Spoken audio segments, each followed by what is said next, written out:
sip our worries away, nice and slow. Your laughter ripples like sweet warm wine. In this jazzy sultry space you're mine. The saxophone croons a velvet tune, while melodies dance beneath the moon. We'll toast to moments both grand and small, in this hazy, lazy, jazz-touched hall. Let's sit together in the mellow night. We'll drink to love till the morning light. Every glass we raise a promise true. Here's to the magic in a drink with you.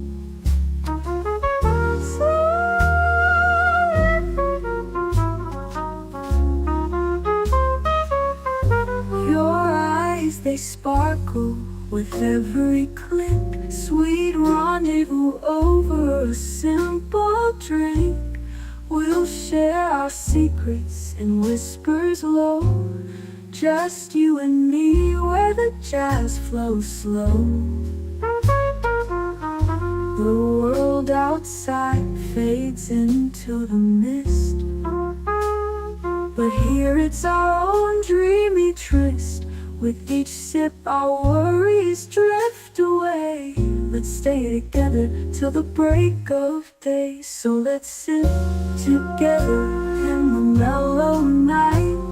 We'll drink to love till the morning light.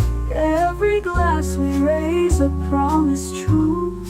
Here's to the magic in a drink with you.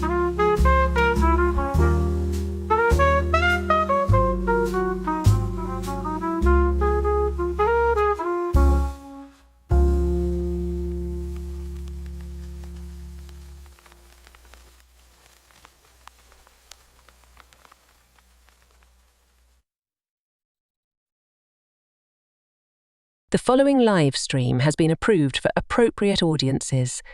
It may contain occasional strong language and may not be suitable for younger or more sensitive viewers. Viewer inebriation is advised, though not mandatory.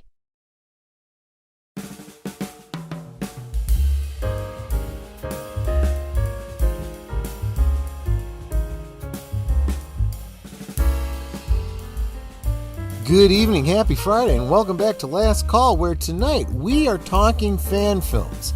The recent Liquid Lunch where I talked about fan films was one of the most popular topics thus far.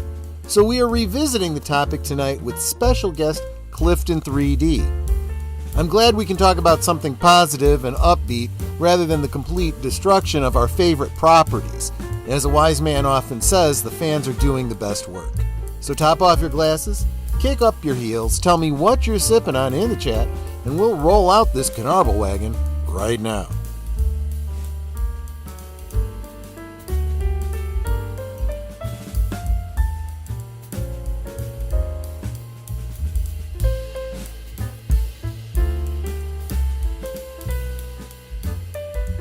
Last Call is streamed before a live audience.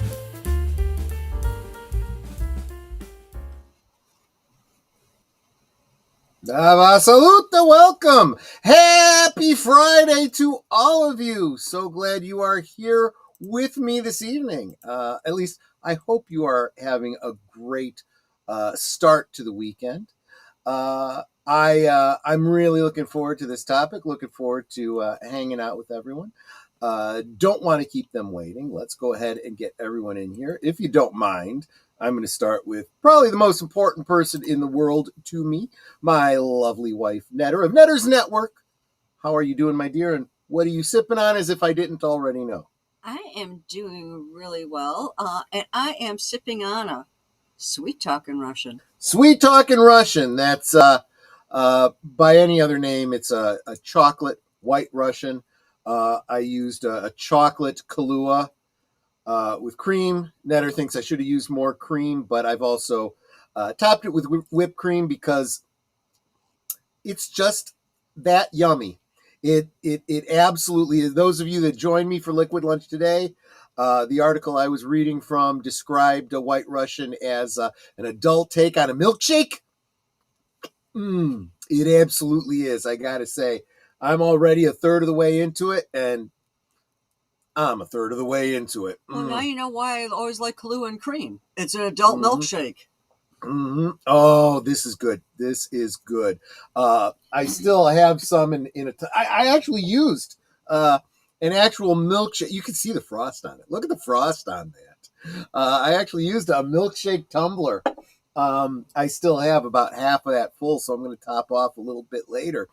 But there we go. This is. Then I'll beat you to it. But see, between Netter and I drinking this down, that's fine. Yeah, we can refill you, and we can add some more cream to yours if you want. That's why we need our designated driver, Aged Boomer. What are you sipping on tonight, my friend? I have an unsweet tea. He's a teetotaler because he's the designated driver. I thank you for your service, my friend. You are wonderful. And I thank you so much for putting together the slides for tonight on very, very short notice. You did a great job. I looked through them. They're wonderful. They're wonderful. Did you know what I got for my birthday cake this year? Did I tell you? That's right. So happy birthday again. We wished you happy birthday on Monday, but your birthday was actually Wednesday. Right? I had my mom made me a cherry pie. Oh. Twin Peaks, right? Yeah. There you go. A heavenly slice of cherry pie. There we go. Did you wash it down with some black coffee? Black is midnight on a I should have, but there might still be a chance to do that with what's left. Yeah. There you go. Okay. There you go. And our very special guest who came and had liquid lunch with me, I'm forgetting now if it was earlier in the week or if it was last week that we were talking about fan films. And he said, yeah, I'd like to come back and talk about some of my favorites. And that's Clifton3D returning to the channel Yeah, I've been here once. Hey! I don't know if you've been specifically on last call or if you were over on Netter's channel. I think you might have been on. Either way, we're kind of all sharing a brand here, so it's good to have you back, my friend. How are you doing, and what are you sipping on, if anything? Because it's early in the morning over there for you. Sipping on an energy drink. Yes, it's 4:00 in the morning. What energy drink do you imbibe? Because we like energy drinks here too. I've actually got a strawberry lime. Strawberry lime. We drink Rockstar Ice, which is kind of a lemon ice. Kind of a lemony type flavor. Now, is yours Rockstar, Monster, or what? Brandon. Let me see. Or I've got Rockstar German and Monster. Oh, there you go. There you go. Awesome. So let us say hi to the wonderful chat that's been. Man, you guys have been here 10 minutes listening to us Babylon. We haven't even said hi to you yet. Starting with Lady Miss dropping the beautiful blue emojis because she knows that's Netter's favorite color and it encourages her. But she's also saying hi to me as well. Thank you so much, Lady Miss. You are a sweetheart. And look at this. She's doing the blue wrench thing by dropping Clifton3D's YouTube channel. Please go subscribe to our guest and subscribe to everybody who is here who makes this stream happen. Together we grow. Speaking of someone who helps us all together grow, RubyHoove, thank you so much. I cannot even begin to express how much I appreciate what you do, dropping the gifties on a pretty regular basis here. I love you for it. I really, really do. What she did was she gifted a membership, and you know how this works. It goes to somebody randomly, but look who it went to. It went to Rosefire. I am so glad that Rosefire gets a free month of membership. I hope maybe she can make it to one of our Monday night membership streams to watch a movie with us. It would be great to have her. Welcome, Rosefire, to membership. Hail to the bird woman of YouTube, Connie Cleary. Always wonderful to see you, my dear. Thank you for being here. And Tim Hayes. Good to see you, my friend. Welcome. Tim Hayes is also a member, so he's dropping the logo, the brown mumbler, the fedora, and the Canarble Wagon. Thank you, my friend. Thank you so much. And although I did already say hi to her, I love seeing that she calls me the love of her life. I love you too, dear. Films with Friends raid. Yes, this is why I was almost a little bit late. Netter and I just jumped over from watching Near Dark with Big Al. He had never seen that before. You guys seen that movie? Wait, what was it? Near Dark. No. Jackson, Lance Henriksen. I didn't It's a remember vampire it. movie. I can't recall. I probably watched it at some point in my teens. One but... line from the movie. If you know the movie, if you've seen the movie, you'll remember it. Bill Paxton. He's a vampire. He bites into a guy. He's got blood all over his hands, all over his face. He licks his fingers. He goes, "Ha! Finger licking good." What? Yeah, if you've seen the movie, you remember that line. I have not seen this movie. Then I have not seen it yet. No. Is it an 80s movie? It is. It absolutely It is an 80s movie. I have to put this on my list because I like 80s vampire pictures. I So think we've check talked it about out. some of them before. Yeah. Check it out. The blonde girl who is this is kind of a spoiler, but it's early on in the film. The main character that you see it through, he gets turned into a vampire because he starts hitting on this girl who seems like this sweet little, wayfish type girl with a blonde pixie cut. I have a type and all. We were talking about the fact that she totally could have been cast as Laura Palmer. She's got that kind of a look to her. Come to find out, the same actress was the girl from Pink Floyd's The Wall. Do you remember the scene where the groupie comes back to Pink's hotel room and she's like, "Want to take a bath?" That's her. Yeah. Anyway.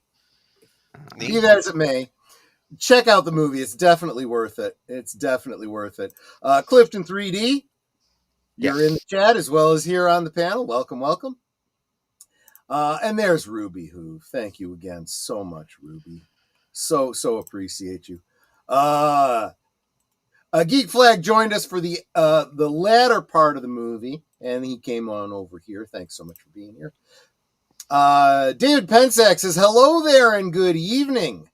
Thank you so much for being here. And salute to Deleted Scenes, who, of course, as I think I just said, was over there watching the movie with us. Looks like a dessert you're drinking. It is. It kind of is like, it really is like an adult milkshake. It really is. Okay. I'm waiting for him to get whipped cream on his nose. Oh, you got some on your mustache. I know I do. This is a reverse mustache man from World War II. Deleted Seed says, like, share, subscribe, and become a member, please. Please, please. Anything you could do to support the channel, I would greatly, greatly appreciate it. Let's see here. Sorry, I'm cutting it close. Got out of my watch party not long ago. Connie, we appreciate you so much. Anytime that you're here, we appreciate you. You never have to apologize. Never, never, never. The timey-wimey-limey. He says he's having some tea because it's probably early in the morning there. Am I right? Over there in Limey Land? I don't know. Limey Land? I don't know. Come on. I'm halfway through a White Russian here, man. This is my second one. You have a much smaller glass than I do. Okay, so I've had at least as much as you have, and you're the one who taught me how to drink. Just remember that. My smaller glass is half of yours, and I'm already on the second half of your glass, as it were. There you go. Staying with my sister in Texas. Yes, Ruby, Netter is absolutely praying for your sister. We super appreciate it. And the reason I say Netter is because I don't think the big cat at the top of the stairs really wants to hear from me, but Netter has the faith of a child, so she is absolutely praying for you and your sister. Brandon the anime guy. Holy cow, he says. I'm not sure what he's saying other than why he's saying holy cow, other than holy cow, he made it here live for a last call. Super appreciate seeing you there. If you are at all even a little bit interested in anime, this is the guy you want to follow, go subscribe and hit that notification bell. He knows his anime. And of course, I want to congratulate, excuse me, Brandon on his new job. Yeah. So. Oh, God bless. Yeah, I know this was a concern of yours.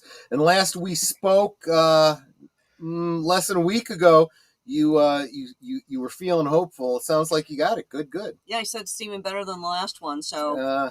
Perfect. Yeah, you got to eat some food. Okay, yeah, I should probably have a booze sponge too, but I'm having too much fun right now. Oh, I got a whole thing. No, I can't. I say that, but I can't. Nate is supporting the channel with a $2 super chat to say hello.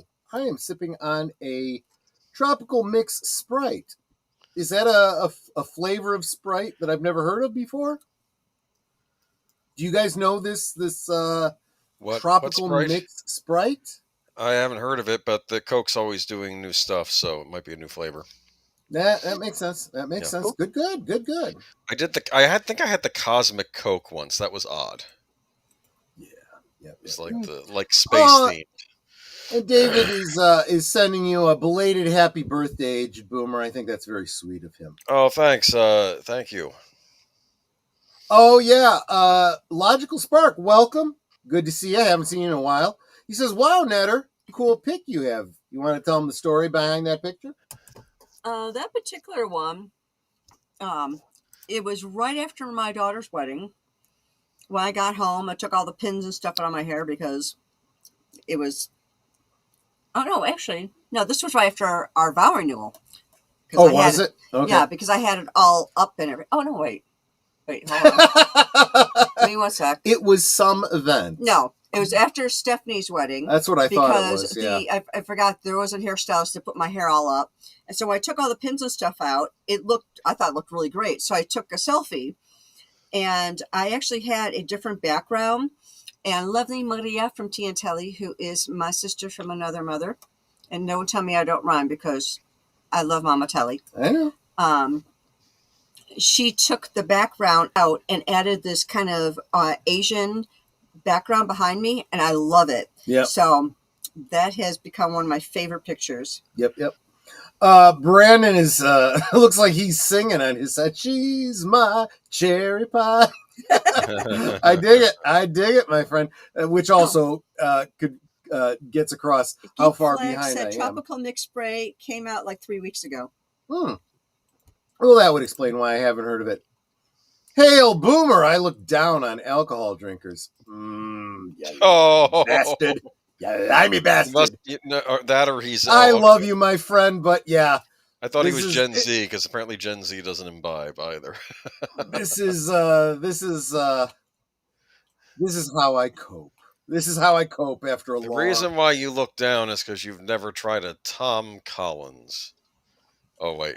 Oh, yeah, I like that. Boomer knows. He's like, oh wait. I keep forgetting that. Or a Moscow Mule. I forgot about Tom Collins. Moscow Mule, that's a good one. Well, I should say I knew Tom Mule. Collins. In fact, I was actually thinking Moscow Mule might be my drink next week. That's a good drink.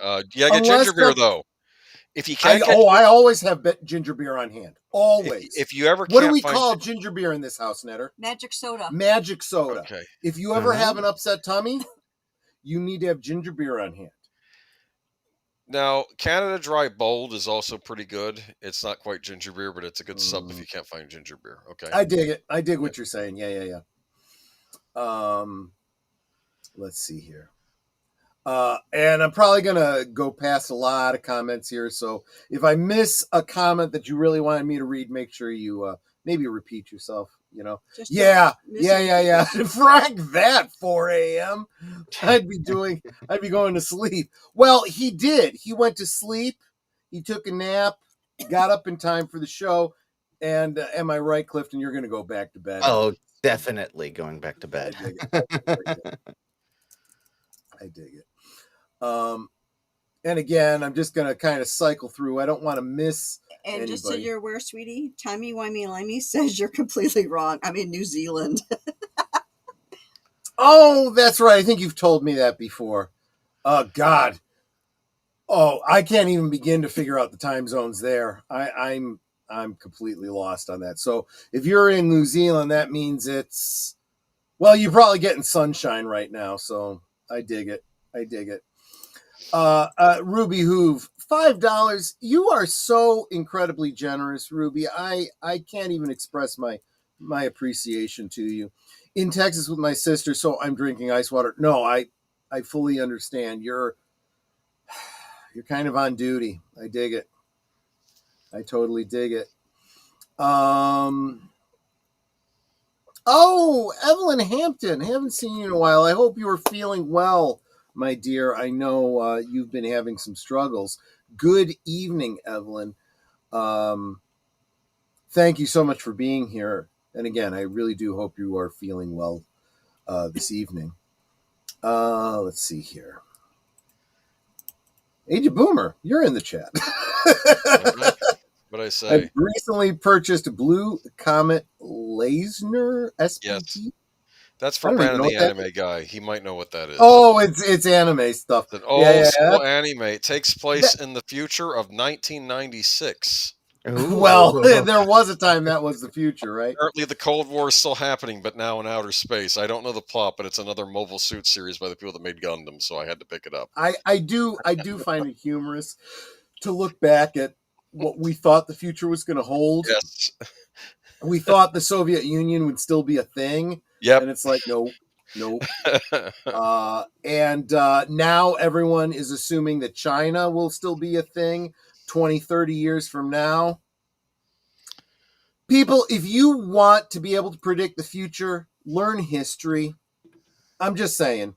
There's a reason that Mark Malnikoff, regular contributor to Geeky Geezers, always says Troy was right again. I'm no Nostradamus, but I do have a tendency to predict the future fairly accurately, and it's not anything mystical. It's just because I know how history works. Welcome, Dadman Walking 55. Hey, Troy and Netters. Have a great stream. Thank you so much, my friend. Always, always appreciate you. And he also says to our guest, hey, Clifton3D, hope you're having fun tonight. Are you having fun so far tonight, Clifton3D? Definitely. Even at 4 a.m, you're still having fun? Hey, it's 4 a.m. That's when you party, right? Oh, amen. You know, there's something to celebrate. You're having fun. That's always good. The weekend. What's not to celebrate? And Lester San Jose, specifically to you, says, Clifton, good to see ya.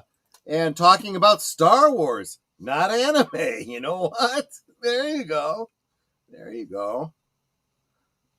Let's see.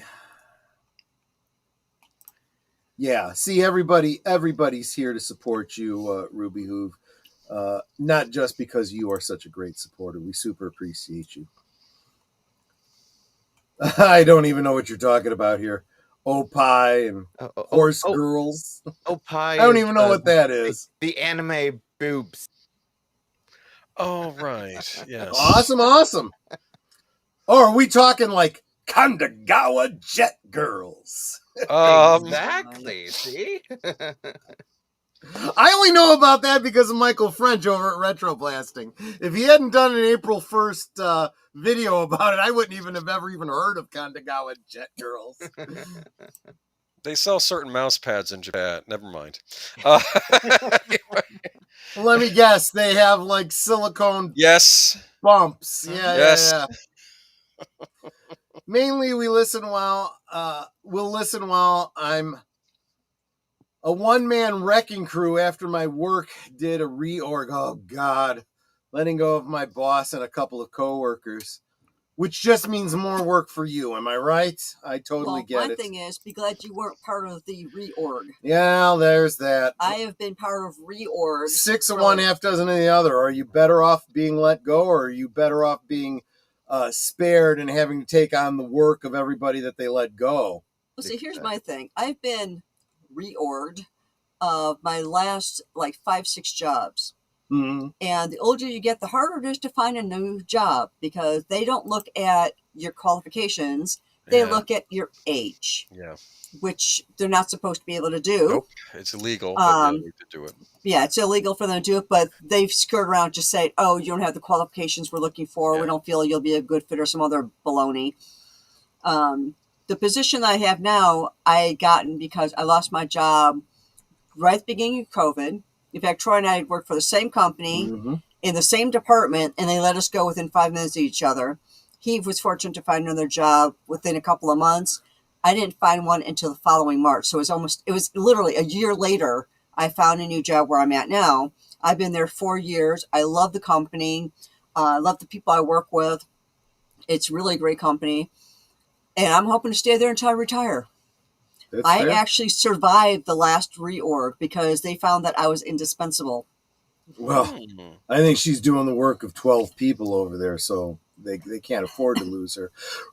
John Ponteliero. I know I've asked you this before, but I don't remember the answer, John. Is that name Italian? I have to ask. I'll say this to you, Lester. He says, I hope it leads to a better raise. That depends on your negotiation skills. When it comes around time for the so-called review that they always do, you make sure you point out, look, I'm doing the work of all these people you let go. I'm expecting a decent raise here. You know, that's how you start your negotiation.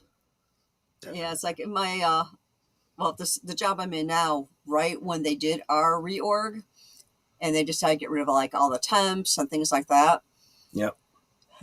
One of the things that I do is I create source codes. So, you know, those little codes you put in the cart so you can get free stuff or discounts or whatever. Real good movie, by the way. Check it out. Source code.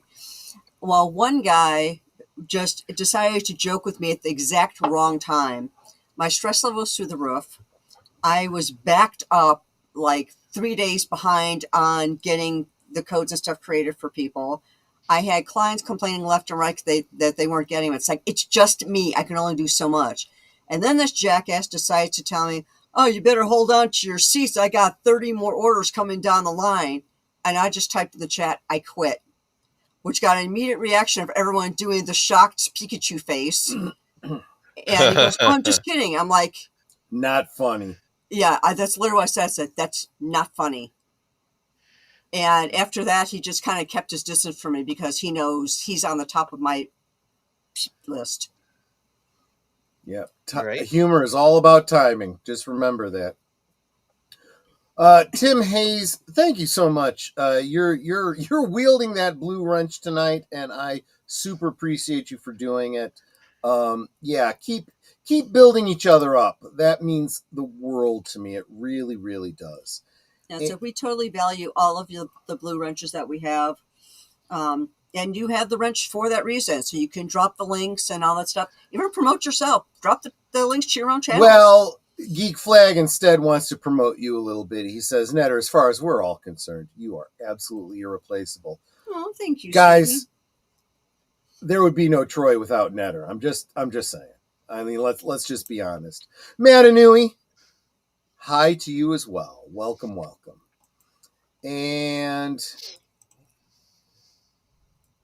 yes, I did. So, what you saying? Solstices, equinoxes, full moons, and solar eclipses are predictable for millennia. Everything else is up for grabs. That is true. But, you do tend to see trends. Tend to see trends. Just saying,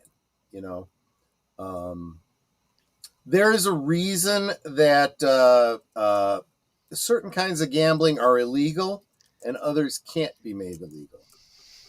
That's a talk for another night because I want to get to our main topic. Clifton is sitting here going, for fuck's sake, can we just get to the topic at hand already? We will in about 3 hours. It's fine. I'm sorry. Wait. Yeah, he wants to get to bed sometime this morning. Let's do it. Let's get to Fan it. Give me films.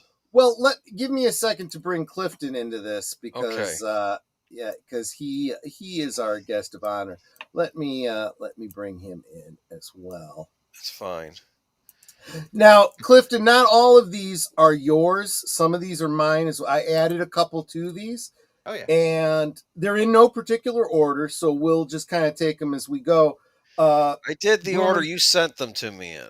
Well, and that's fine. I just don't Okay. remember what that order is, and I All do right. think I fed some of mine in there, All so right. we'll take them as they I did come. watch if a you want couple of to. them myself. I didn't have time to watch them all, but I figured No.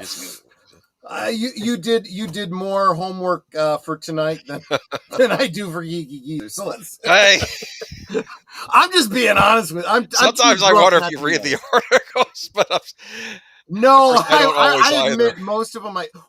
Even I'll tell you what, I don't read the gaming articles because most of the time I don't even understand them. Okay, wait. You said you're too drunk.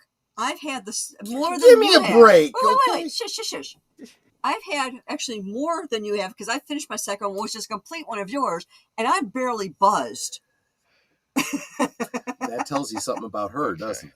Just saying. Just saying. So A Troy, little bit more experience than I do.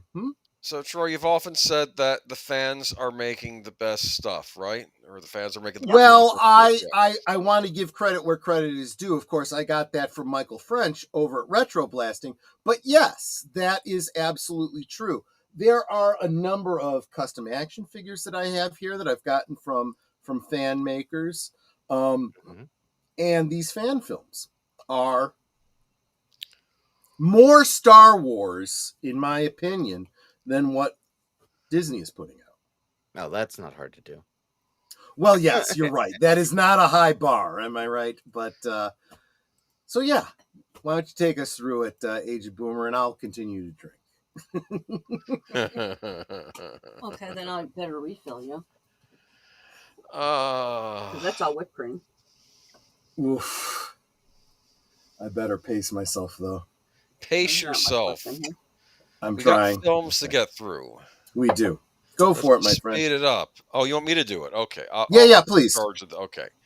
All right. So first up is Okay, Troopers. Is that what it's called? No. This one is Bucketheads. Yeah, there's a number Buckethead. of these. There's a number of these that are told from the point of view of the stormtroopers. Because we never really got to see things from the point of view of stormtroopers in the movies. It also it's points kind of out, overlooked.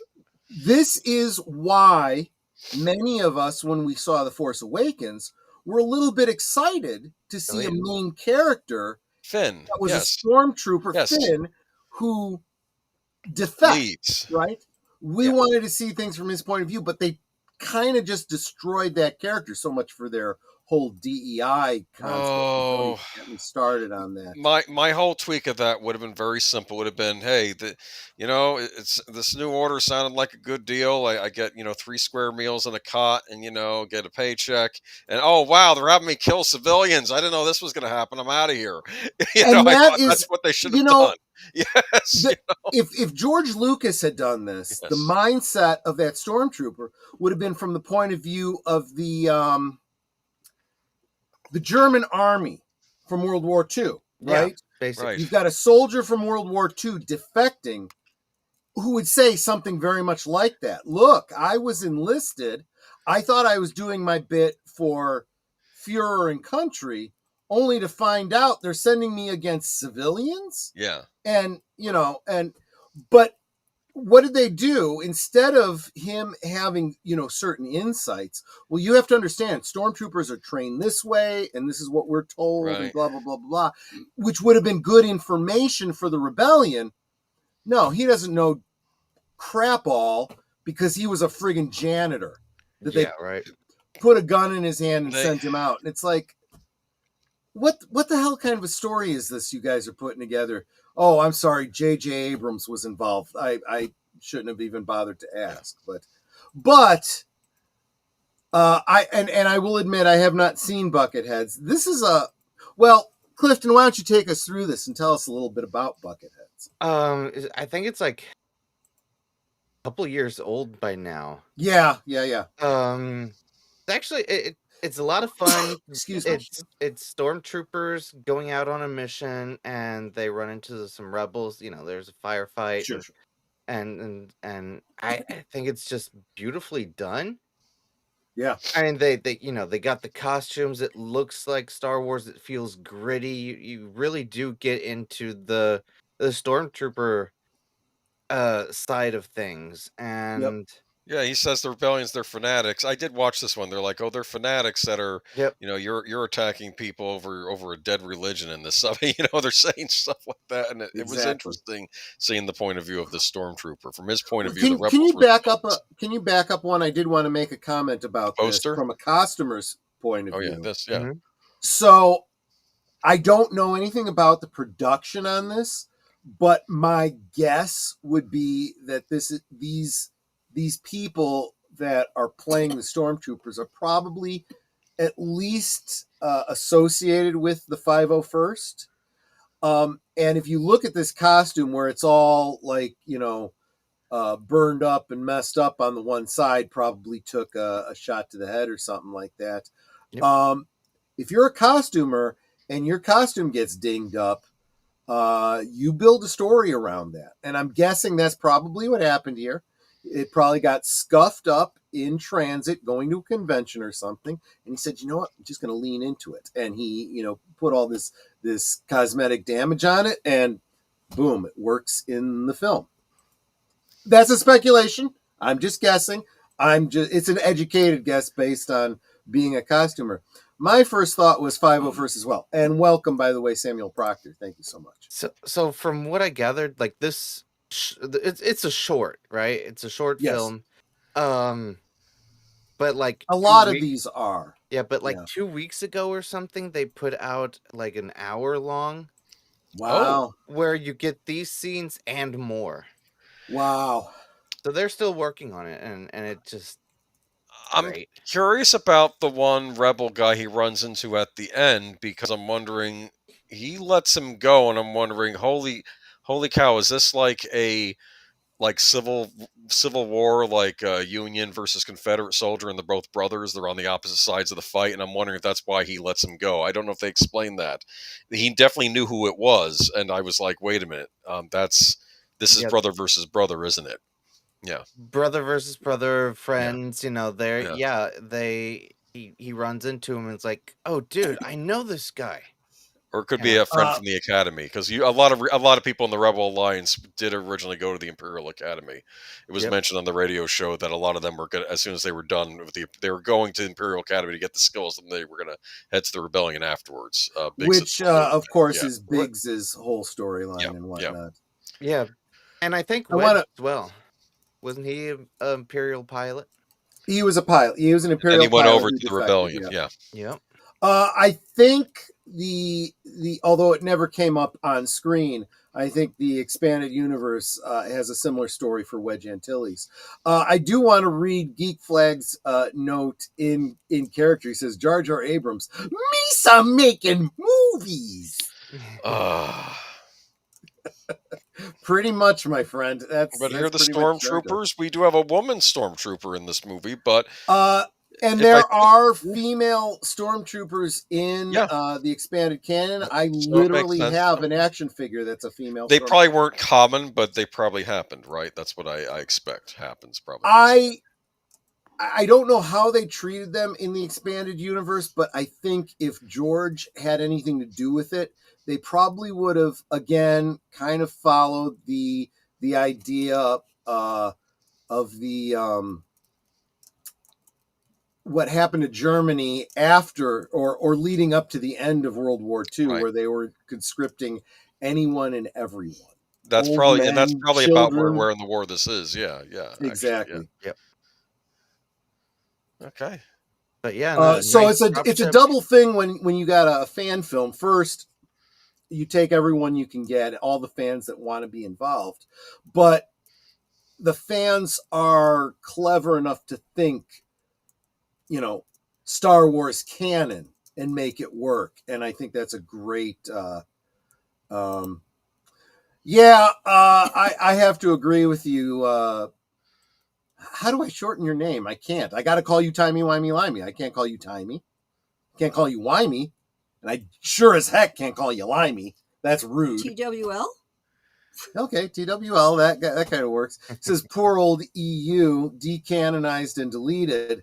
And and they have a tendency to pick and choose little Easter eggs from the EU that get the fans all excited, only come to find out that, we got Admiral Thrawn. We're so excited. Except he's a dumbass with a pot belly. Yep. You That know? was Anyway, anything horrible. left to say about this? Maybe check out the expanded version. That might be interesting. Yeah. Okay. Yeah. Yeah, no, I you're did. absolutely right, I Sam. thought the No, it's production good quality stuff. was high. I'll say that. I mean, it looked decent. I mean, yeah, from what I Jesse. saw, yeah. Oh yeah. Okay. Good. By the way, all of the fan films that we're talking about tonight are linked below, so that you can see them. If you see the creator tagged, it's their site that I'm sending you to. Yes. But in a couple of cases, it's not the original creator. Some of the older original ones creator probably. has taken it down and someone has reposted it to keep it alive. Right. But chances are they got hit with a cease and desist or something like that. So, all right. This one was interesting. We have not gotten to that one, Jesse. I didn't even know about it, but and we don't have it in our CV for tonight. But I'll look into it. Thank you. So this one was Star Wars TK 436. Is that right? Yes. Yep. So another one told from the point of view of, in this case, a specific stormtrooper. Yep. More closer. It was. I thought it was pretty interesting. For a fan film, I think the graphics great. I think it looks good. Mm-hmm. A bit blurry at times, but that's just a creator's choice. But it's very interesting because you have a guy, going to the Imperial Academy, becoming a stormtrooper, and a girl that he likes or loves, and she's like, "Are you sure this is a good thing?" And then later on you find out she joins the rebellion, and he basically, he kills her accidentally. Didn't know that was her, but goes up to her and and takes off his helmet and like, oh my god, and like. But in the end, he's basically saying like, actually, your death, isn't in vain, because I'm no longer the guy. Yeah. I'm now PK 436 or whatever. Like, kind of dark. Yeah.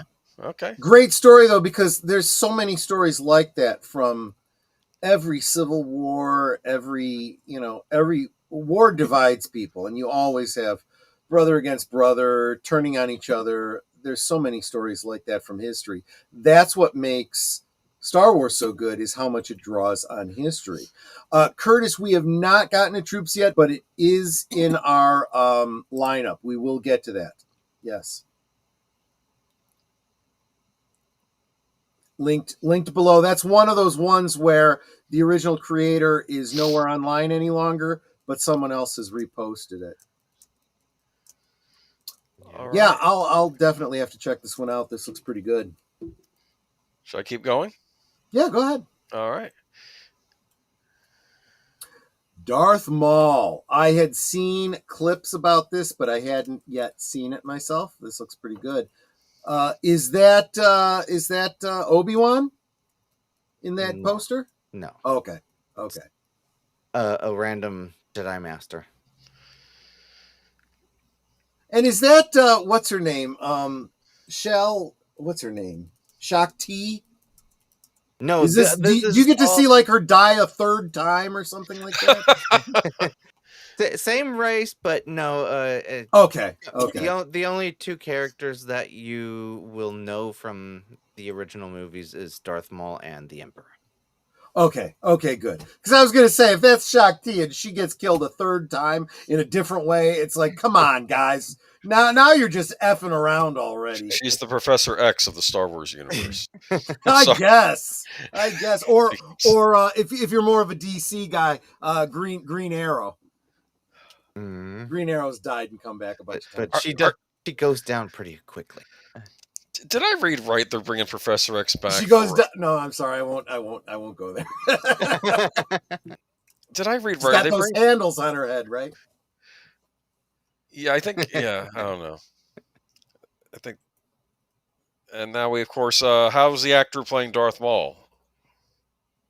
He looks good. Oh yeah. Makeup's good. Yeah. Hmm? People like this design. I almost think George Lucas sold it a little short in Phantom Menace by killing him off at the end. Of course, then we I learn want to, later he real wasn't quick, I killed want to off. comment on Timey Wimey Limey's comment here. He says, in the original Alan Dean Foster novelization of Star Wars, Luke had a dog. So yes, the book canon has been different from the movie canon from day one. See, I had actually forgotten that detail, and I'm going to tell you, I am the type that likes to go out of my way with my Star Wars dioramas to acknowledge that kind of stuff. And as we know from the prequels, the Sand People have dog-like companions. Mm. So I'm going to take one of those and put it into my Luke Skywalker Lars Homestead diorama. Oh, nice. That's yeah, exactly. Cool. and Geek Flag, war, hoorah! What is it good for? Absolutely nothing. Say it again, y'all. Now, is this like before Phantom Menace? Is that when this is taking place? Is this him taking out different Jedi? So it's Like in basically secret? still part of his training. Okay. So yes, before the Phantom Menace, the Emperor basically sends these Jedi to him. And, in the original movies, the Jedi don't know anything about the Sith. So how is it going to end? Yeah, right. Yeah. Them getting taken out, and I assume it becomes a mystery as to what I happens. think I have seen this now that I think about it. Okay, now that I hear you describing the story, yeah. It's like, what, 9 years old or something now? Yeah, I think I have seen this. I think it's pretty good. The fighting is better and faster than anything Disney's put out. Which, yeah, I guess that's not a high bar, but very interesting. I like the lightsabers. It looks cool. Okay, cool. And I want to bring this up in light of what we're talking about here. Samuel says the movies are the sola scriptura standard for both Star Wars continuities for most people. That is, and I've said this many, many times. People want to talk about, well, then there's what happened on Disney Plus, and then there's what happened in this comic book, and so on and so forth. You can call that canon all you want and think that it means something because you own the IP. But the reality is, it will never be canon for people that didn't read that comic and don't subscribe to your paywalled subscription service. Yep. If it's not in the movie, it does not become part of the zeitgeist of fans, and it can't be canon. I'm sorry. That's not how it works. You can believe yourself to be the arbiter of what canon is, and you can claim it to be, but ultimately, it's what people remember that remains canon. There's a lot of things that never happened in the movies that the fans believe to be canon, and it is more canon than what Disney has done because it has been part of their head canon for so long. Yep. Star Trek kind of understood that when they started canonizing some of the fan theories, and let's face it, that they're still not a great example. I'm just saying one good thing they've done. And on the fan film side, a good fan film will play with canon without ever overstepping it, knowing I am never going to be canon because I'm a fan film. So I'm not going to do anything that breaks canon, which honestly, I wish the writers for Star Wars would actually, employ that idea. That's why we do enjoy these fan films, because they don't break canon. And Disney has broken canon so many freaking times. with their Star Wars, it's not fun to watch. Yep. So I'll tell you, here's another character that you could very easily recast because you can hide him under so much makeup. You can't tell that's not Ray Park, but he better have the ability to do the acrobatics that Ray Park did, because he was amazing. Definitely. Okay. Now this one I threw in there because I felt it fit really well right after talking about Darth Maul. Duality is one of my favorite Star Wars fan films that technically doesn't use any of the characters from Star Wars. There is a character that is clearly meant to be the Emperor, but he's got a different name in the credits. He's not referred to as the Emperor Palpatine or anything like that. Okay. And he's got 2 apprentices. One he refers to as Darth Blight. As a matter of fact, that is Darth Blight right there. And I forget the name of the other one. But it's interesting, and actually, Boomer, I think you might have actually gotten a wrong picture here. I don't. Oh, sorry.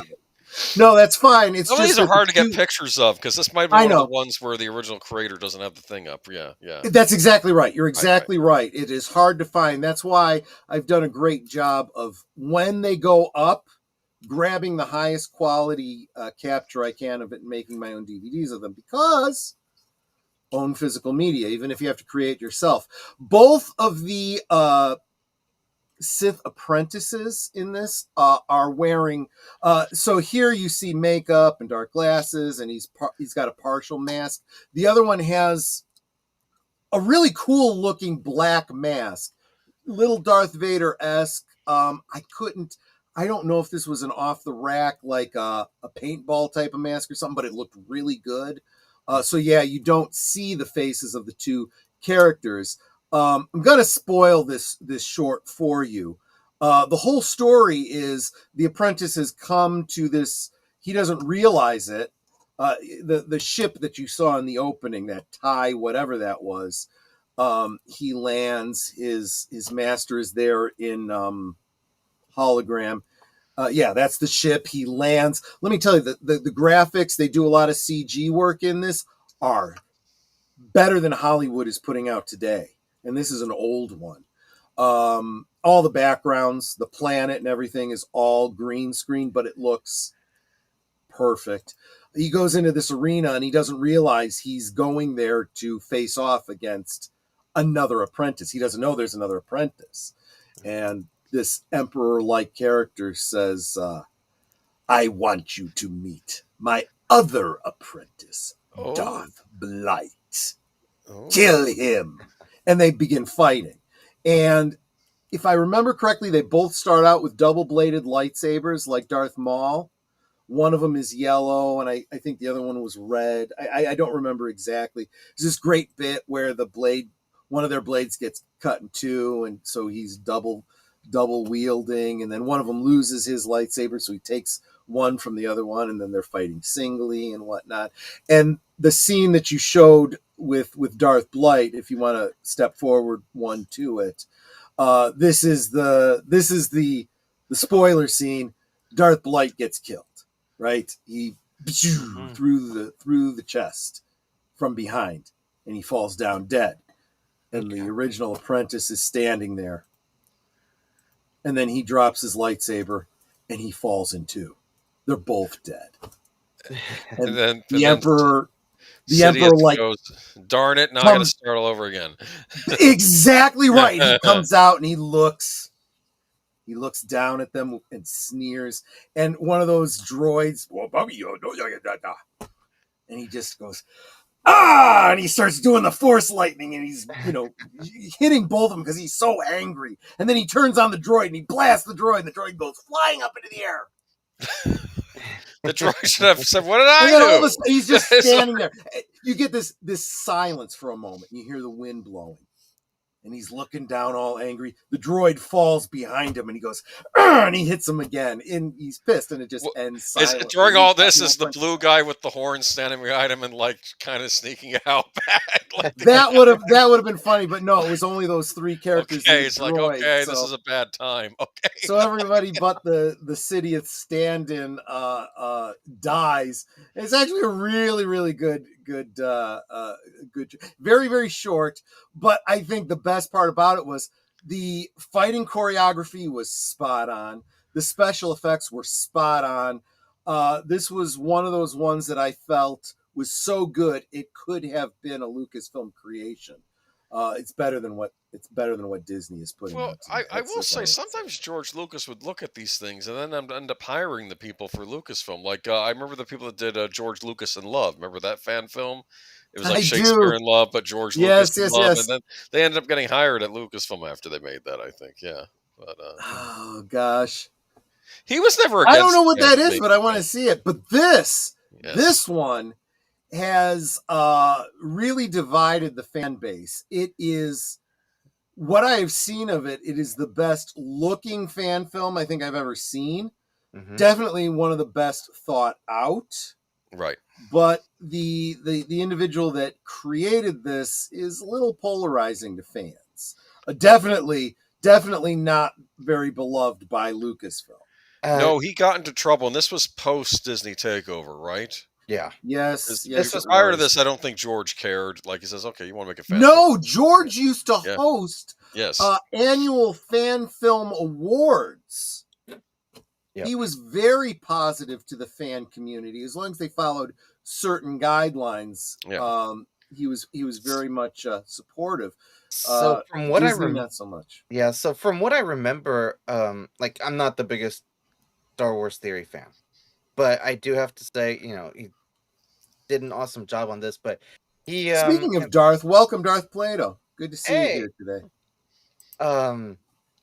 He actually did contact Disney and Lucasfilm. Said, hey, I want to make a fan film. I'm going to be paying it out of my own pocket. Mm-hmm. I want to do this the right way. I'm not going to be making any money off of it. Right. Like that. And even though that, I guess he had a deal made out with them and, mm-hmm. writing on paper, after it came out, they still went and claimed it and got it taken down. And then I guess he had some kind of a legal battle or something. And now he does have it up. But I don't think he's really done anything more to it. Yeah, I get what he was doing, but personally, and I said this at the time, if it was me, mm-hmm. I would have just made it. Better to what is it? Ask for forgiveness than ask for permission. Yeah. Because here's what happens: you make a fan film, you release it out there on some BitTorrent somewhere, and it's out there, and they can't do a damn thing about it. Exactly. They can't even really trace it to you unless you're going to go out of your way and take credit for it, and that's probably not a great idea to do. Just do the thing, put it out there, and go, oops. Yep. Yeah, I thought the story was well written. I liked the mm-hmm. idea, but now this came out before Disney just let every Jedi survive Order 66. So, yeah. Oh, hell, if you've got a womb, you could be stabbed through the gut and survive. Yeah, right? So, but, yeah, no, I really like this idea, and it looks awesome. He put a lot of money into it as well. For, I think, what was it, like 12, 13 minutes or something? Mm-hmm. Yeah. Yep. Okay. But yeah, I do remember hearing about this, how it got into controversy, because, the reins tightened, didn't they? Yep. Oh, hell! Not only are sabers not lethal since the animated series, now you can spin them and fly with them like a helicopter. No sense. That was Rebels, wasn't it? Yes, it was. Yeah. Oh, there were things I liked in Rebels and things I did not like. Same. Oh. Same. All right. Moving on to Troops. This was what a number of you in the chat were talking about. Troops, for most fans, this is the first one that they were exposed to. This was another one where there isn't a lot of special effects, but where there are, like the dewback, it looks really good. And they did some of the same tricks that George did, where it's in the background, it's a little blurry, it's got that Star Wars feel. Nice. And it's a story of stormtroopers on Tatooine on patrol, and it is a direct parody of that show Cops.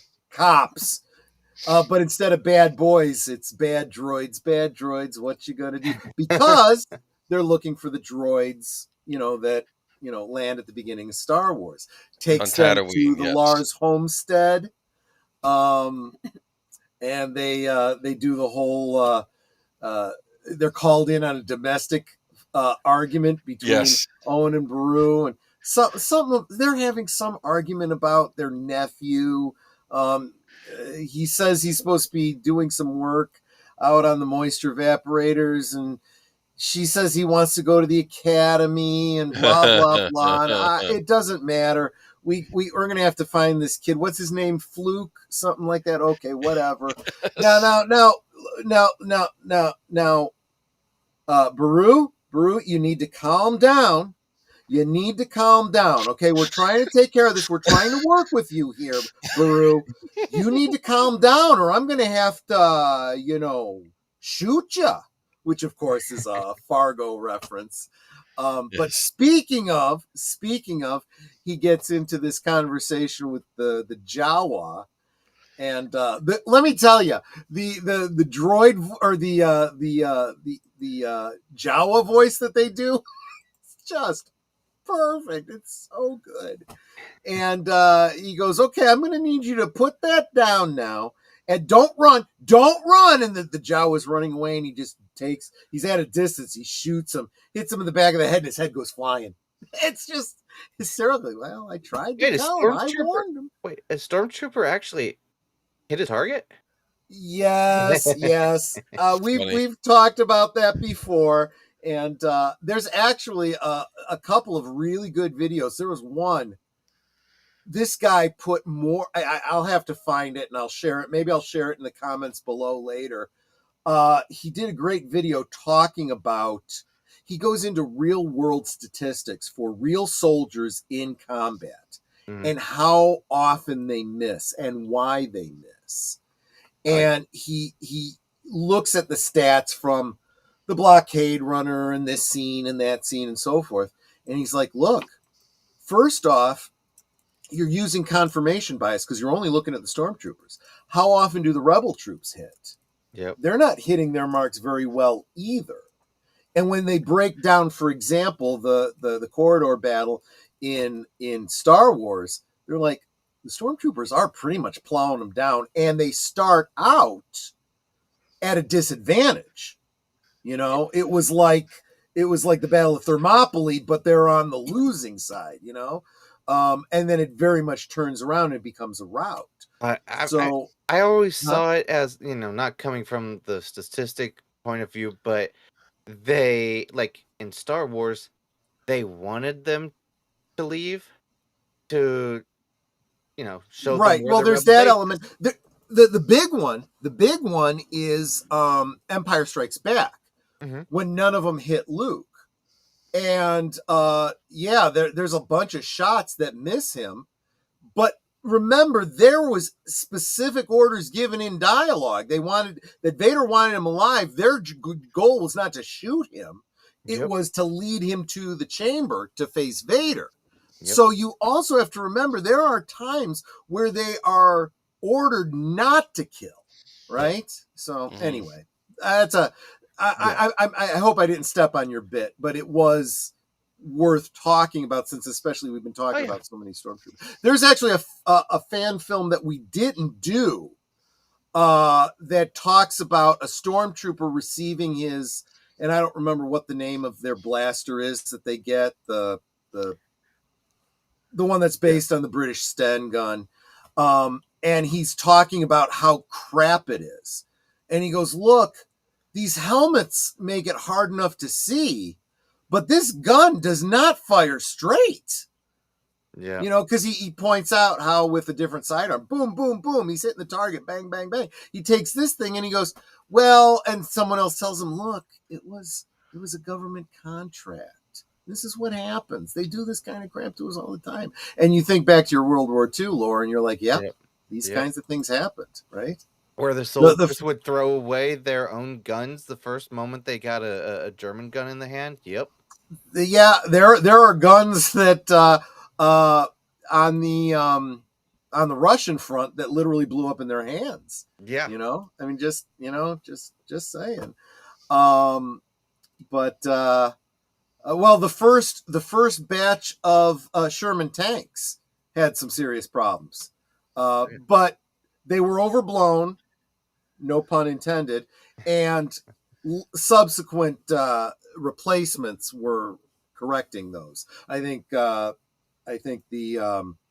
Shermans got a bad rap like throughout the war, and that wasn't the way it was. Anyway, sorry, getting off on World War II. Let's get back to the troops. But this is a very funny one. And it does end with them with a thermal detonator and it going off. And it's like it wasn't the stormtroopers that killed Owen and Beru. It was a tragic result of their domestic squabble. And they're like, oh, this is just tragic. You hate to see stuff like this. Well, I don't know what else we're going to do. Let's go find that nephew of theirs. What's his name? Fluke? Let's go see if we can find him. Of course. Yeah. Funny stuff. Yeah. I like that. I really did like this one. This one is brilliant. Anyway, yeah, we can move on. This was my insert. I wanted to get this one in there. Oh, wait. Oh, this was another one that I added. This one. Have you heard of this one, Clifton? I've heard of it, but I haven't actually. This was a hard one finding pictures for. I'll say that. Yeah, it is. This is another one where it's no longer out there. I got the original first generation DVD ISO of it to write. Ooh. So I have it on DVD, but there's only low resolution YouTube shares of it, one of which I have linked below. Star Wars Revelations. Is that what it's called? Yes. This was a film that came out obviously before we got any of the Disney Star Wars, and it takes place in between Revenge of the Sith and Star Wars. So this is also before we had Rogue One. This fits that. It's not told from the point of view of any of that, and it doesn't deal with the Death Star or any of that kind of stuff. Mm-hmm. But you could almost imagine the story takes place simultaneously with Rogue One, retroactively. But you have a different group of heroes. You have an ex-Jedi, an ex-pirate, all that kind of stuff. Another Imperial evil character. Some of the location shots they got, they must have just taken advantage of a filming location they had that looked phenomenal. The special effects again were just flipping brilliant. Is that Mace Windu? No, it's not. Okay, different Jedi. It's another character altogether, but the effects for the hologram communication were great. There's a great scene that takes place in a rock quarry where they've got an AT-ST walker. This was one of the scenes that I was talking about where that's not a green screen. That was filmed on location in some, I don't know if it was a ballroom or a museum or something. It just looked amazing.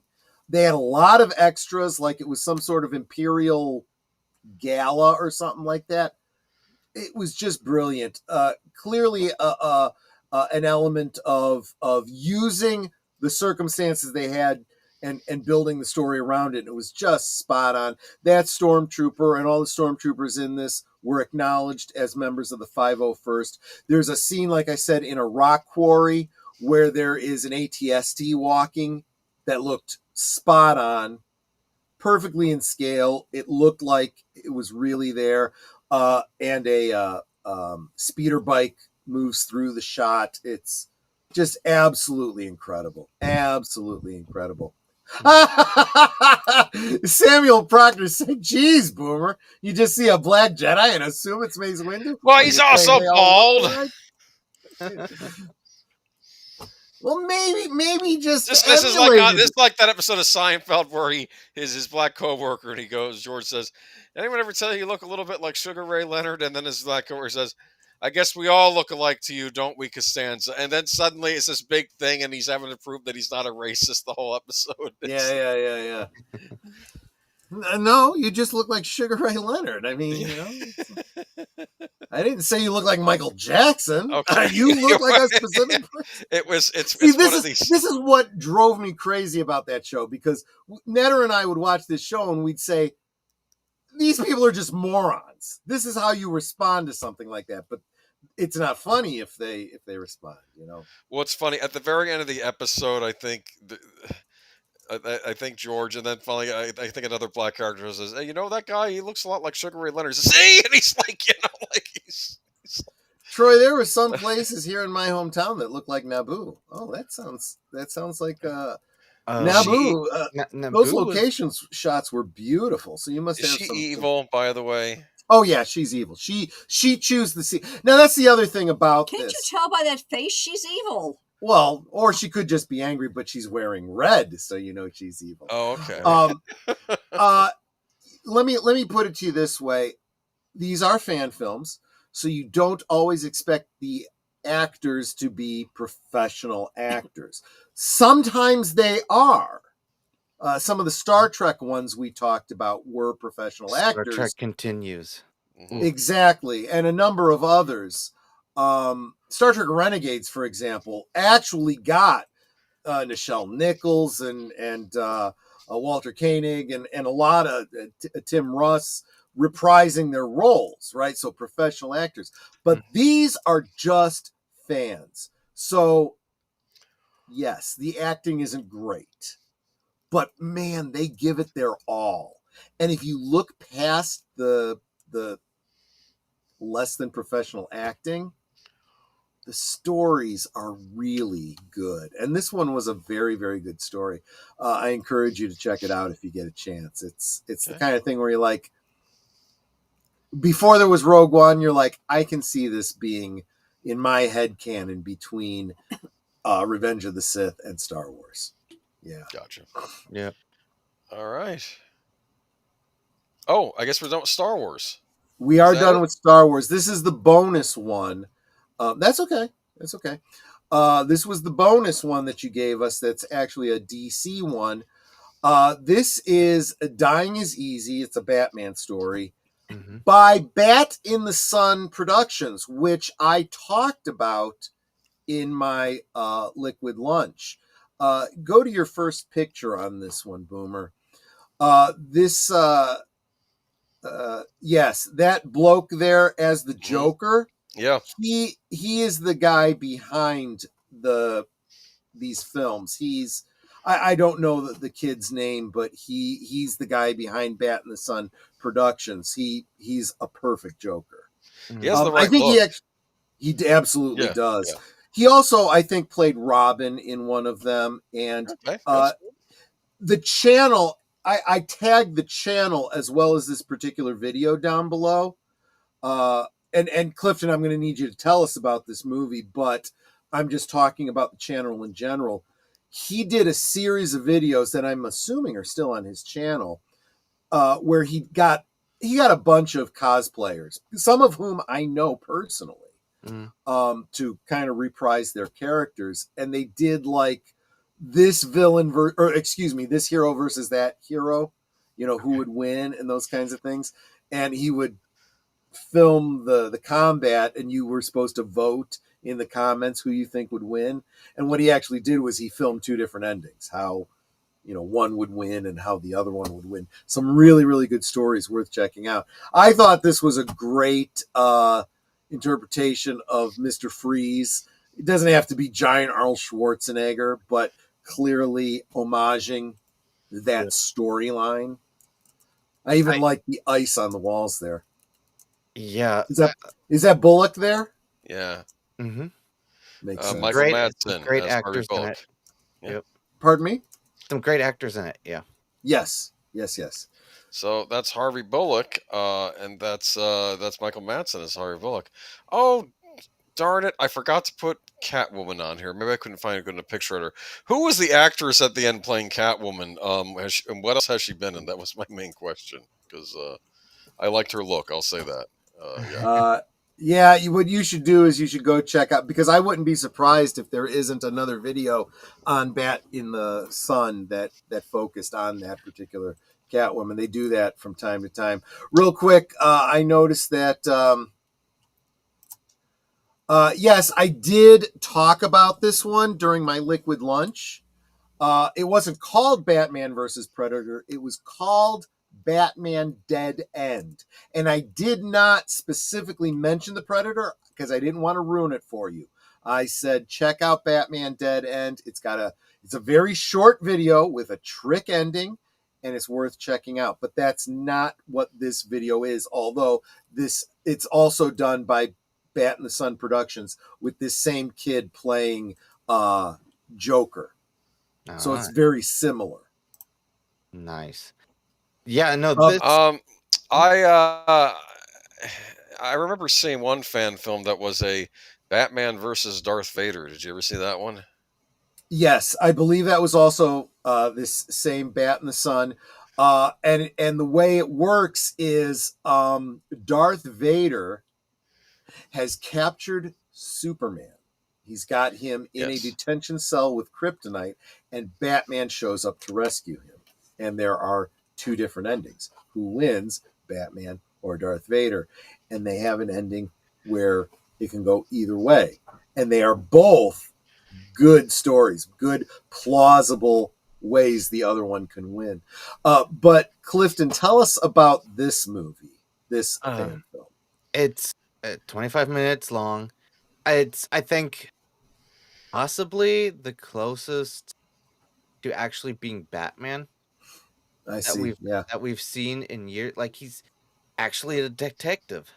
Yeah. Goes around and just the characters, the acting, the sound. I was just blown away when I saw it. And it was a few years ago, I think, when emo Batman was in the movies. Sparkly bats. That's what these are. Sparkly bat. There you go. Darth Plato says there was a video of Spider-Man beating Darth Maul. Yes, I believe that was also Bat in the Sun Productions. Oh. I may be mistaken about that, but I'm pretty sure. He had a whole series of them. Okay. But yeah, this one, it's 25 minutes long. If you like Batman, this one is a must watch. It's awesome. I was saying in my liquid lunch, there tends to be a lot of Batman fan films only because, let's face it, you don't have to do flying effects. You don't have to do laser beam eyes.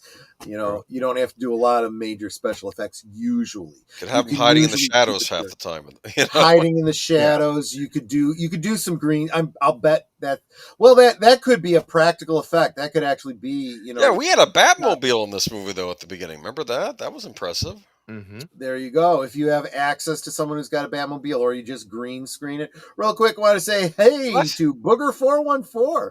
Best Batman-esque fan film is Grayson. I did talk about that in my liquid lunch. It is not. It is a fan film. People refer to it as a fan film, but it is told as though it is a trailer for a movie that would be coming. That, of course, never does.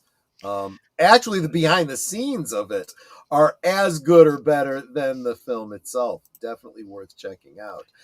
Check out my fan film related liquid lunch for links to some of those other ones that I talked about. But fans are doing the best work. We're getting sick and tired of people, just destroying and not not giving us Batman films in name only, Superman films in name only.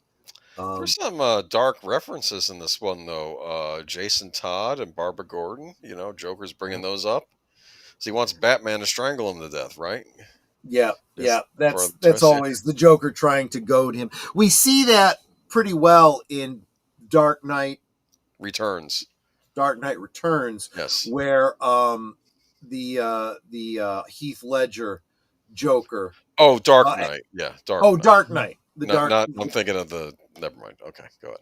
Yeah, Batman: The Dark Knight, as opposed to The Dark Knight Rises, which was the next movie. Yes. I don't know. Don't even.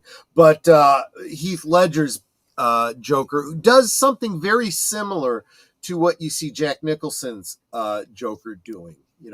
Where Batman's coming at him, he goes, "Come on, kill me! I want you to." Is trying to goad him. And we see it in the comics over and over too. And specifically, I think the Heath Ledger interpretation did a great job of conveying he doesn't care if he survives or not. He kind of doesn't care if Batman survives or not. He's not even really trying to kill Batman.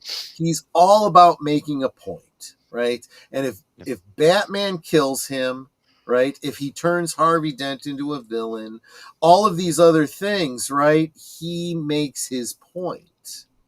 And that's why I thought it was so much better that unfortunately Heath Ledger in real life dies, but the Joker survives at the end. Yes. Batman basically saying, no, I am not going to, give you the win by killing you. And speaking of the Joker, his voice is here saying, Excellent. well, Hey.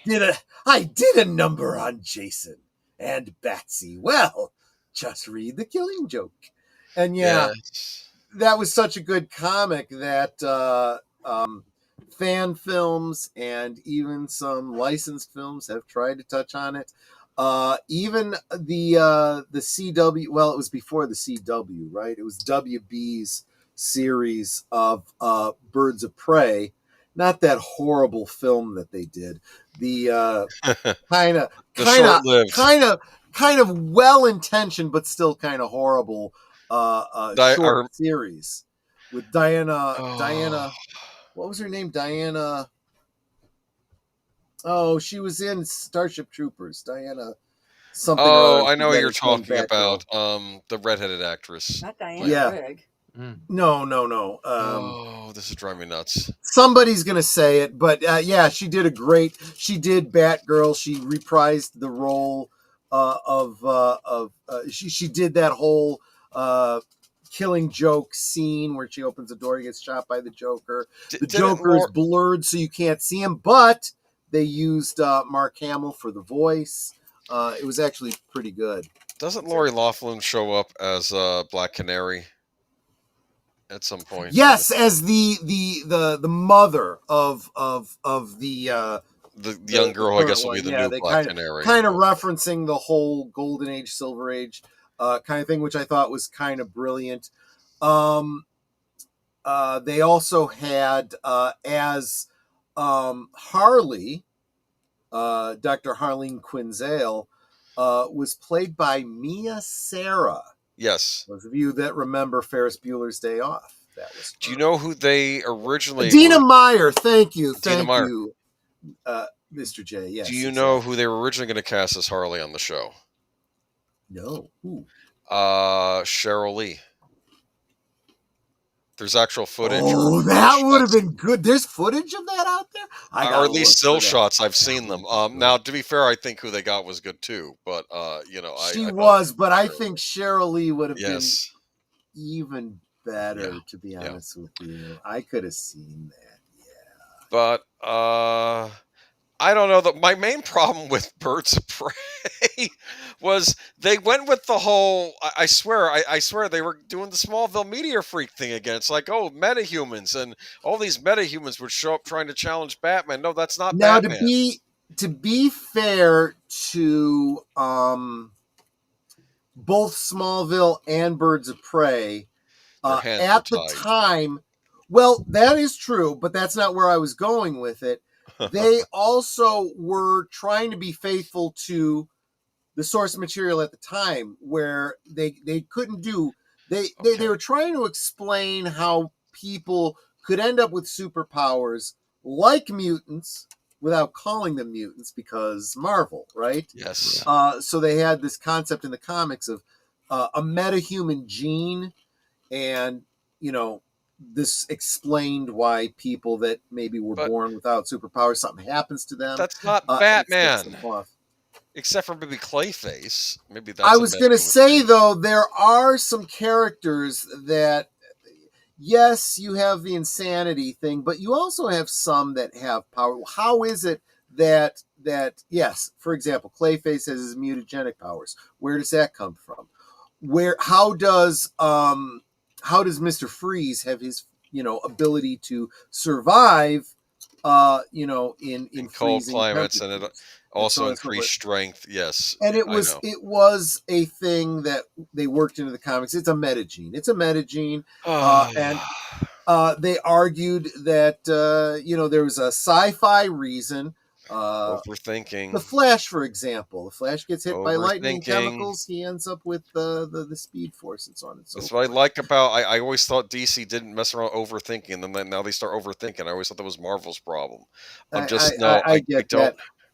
I want to say hi to Gary Carpenter. Thank you so much for being there. He says, hi, everyone. Good to see you. I adored Birds of Prey. It's too bad it went off early. I also think that there were some elements of it that they could have done better. I think that would have captured the audience. I thought the a little actress bit playing the better. Huntress was good. This is funny. Well, Mr. Freeze was raised by Arctic wolves, so there you go. Of course, That's yeah. That'll be the explanation on Birds of Prey. Poison Ivy, Woodrow, Dr. Woodrow, whatever the hell his name was. Woodrow what? Woodrow Wilson? No. He's Not the Man The Bat, Floronic Man. The Floronic Man. The He Floronic was Man. Okay. They were allowed to use him on Birds of Prey, I'm sure. Okay. He was in Batman Forever. That's played right. by the same actor that played Lex Luthor's father in Smallville. Glover was his last name. John Bane, Glover was it? And he was also the voice of the Riddler on Batman the Animated Series, which I thought was interesting. There you go. And he also played Gold Dukat. Did he play Gold Dukat? Or am I thinking of a different actor? I'm thinking of a different actor. He played actor. Okay. He did play a Cardassian. I can't remember. It wasn't Gold Dukat. He also played a Romulan as well. He was on Star Trek, but I don't think he played Gold Dukat. You're right. The gal who played Helena, that would have been Helena Bertinelli, I believe, on Birds of Prey, appeared in the first episode of, I believe, Arrow or Flash, Crisis on Infinite Earths. Yeah, they got everybody that they could possibly get. No. Honestly, I do wish that if they're going to keep doing all of this, moving the timeline along, the Super Sons and all that kind of stuff, I wish they'd go back to making the Huntress Helena Wayne, which, of course, Birds of Prey. Oh, that's what you're talking about. Yes, you're absolutely right. They killed her off just like they killed off everyone else in the multiverse, because screw the CW.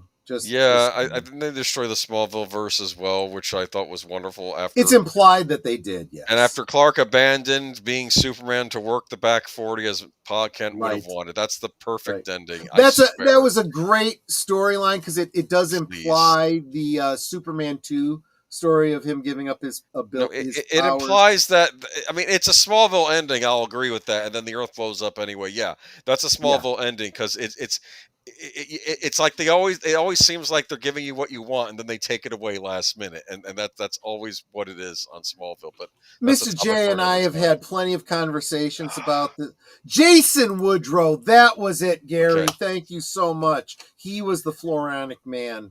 Okay. Yes. But all I want to bring up, though, is I remember the pilot for Birds of Prey, and there's this villain in the episode, and he's using like a fear toxin on people, and people are getting scared, and I'm thinking, oh, it's gonna be the Scarecrow, and then it turns out, no, it's just some guy.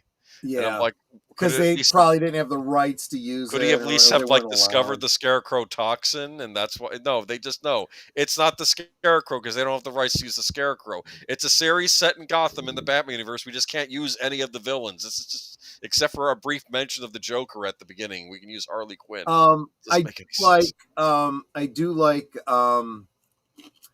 I did like, even though I know I did read all of those Sandman comics and the Lucifer comics and so forth, and I do realize that Lucifer TV series took major liberties with the DC Comics character, but I still liked the show, and I did like his appearance in that brief scene in the Crisis on Infinite Earths thing. Mhm. Um, See, I didn't realize that it was DC until I think Yep.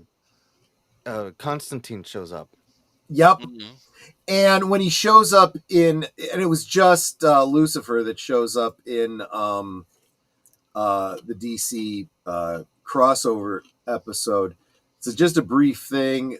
I guess whoever is looking for the MacGuffin or whatever shows up at Lux, and it's Earth 666. I Yeah. thought that was kind of brilliant. I'm sorry you didn't like the Helena Wayne thing. That goes back to the Golden Age. That was the original Golden Age Batman and Catwoman who got married. And if they're gonna do it, I say keep that canon alive. I could see her in a new, I don't know, Justice League with a, Dick Grayson as Nightwing, and taking the place of Batman, and I could see the whole thing happening. I could see Jonathan Kent taking over as the new Superman, all of that kind of stuff, right? But now look, I'm thinking back to that Brave and the Bold cartoon, and I think they had Huntress on there, and I think Blue Beetle had a crush on her, but she had a crush on Batman, and I'm thinking, well, wait a minute, please let it not be that this is yeah, no, it's not his like daughter. Bruce That's Wayne's daughter from another dimension. Please don't, please no, please no. no. Helena Bertinelli is a That's who it was. completely Okay, different okay, person. okay. That's what they She's did on Brave and the her Bold. All right, history is very okay, very Troy friendly because she's an Italian American. right, yes, She knows people with broken noses, I and her understand. Okay, father that's who she and was all of on that the backstory. cartoon. Yeah, yeah, Okay. yeah. Yes, as a matter of fact, it's so these comments are going too quick for me to keep up with. Darth Plato, I agree with you. Dean Kane's Superman. I mean, that show did the best job of doing a show that the normies enjoyed, but still being very faithful to the comic book canon. I felt that Smallville did an okay job with it, but they leaned too much to the normie.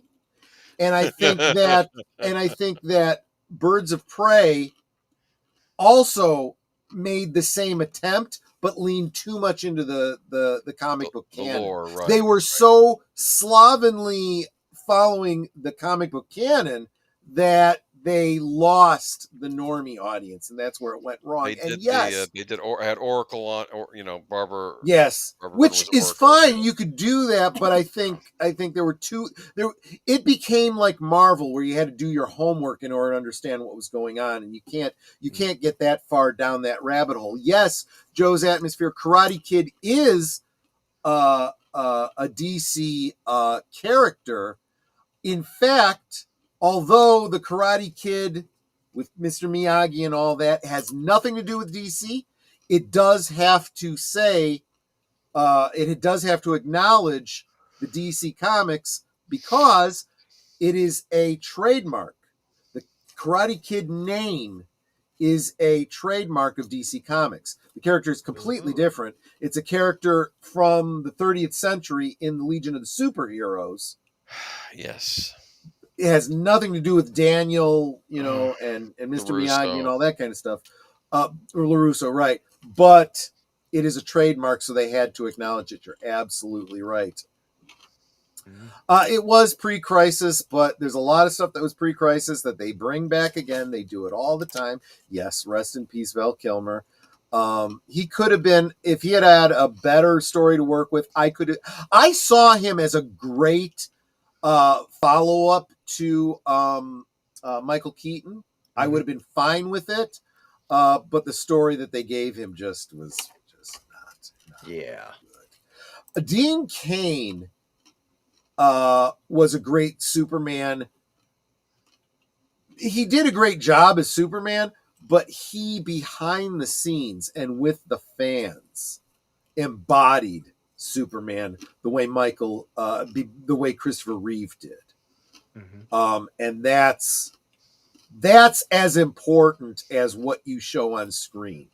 And I think we're seeing that with a lot of the people that are very much letting us down by shooting off their mouth in social media these days. Yes. Troy, can we go back to the fan-made stuff? Because it's better than the WB crap. Well, we've kind of finished done, at least basically. our slideshow. Are there any with what ones we want. haven't mentioned, though, that anyone wants to bring up? There's a lot, and we couldn't even get into all of them today. If you do, you've almost got to narrow your search.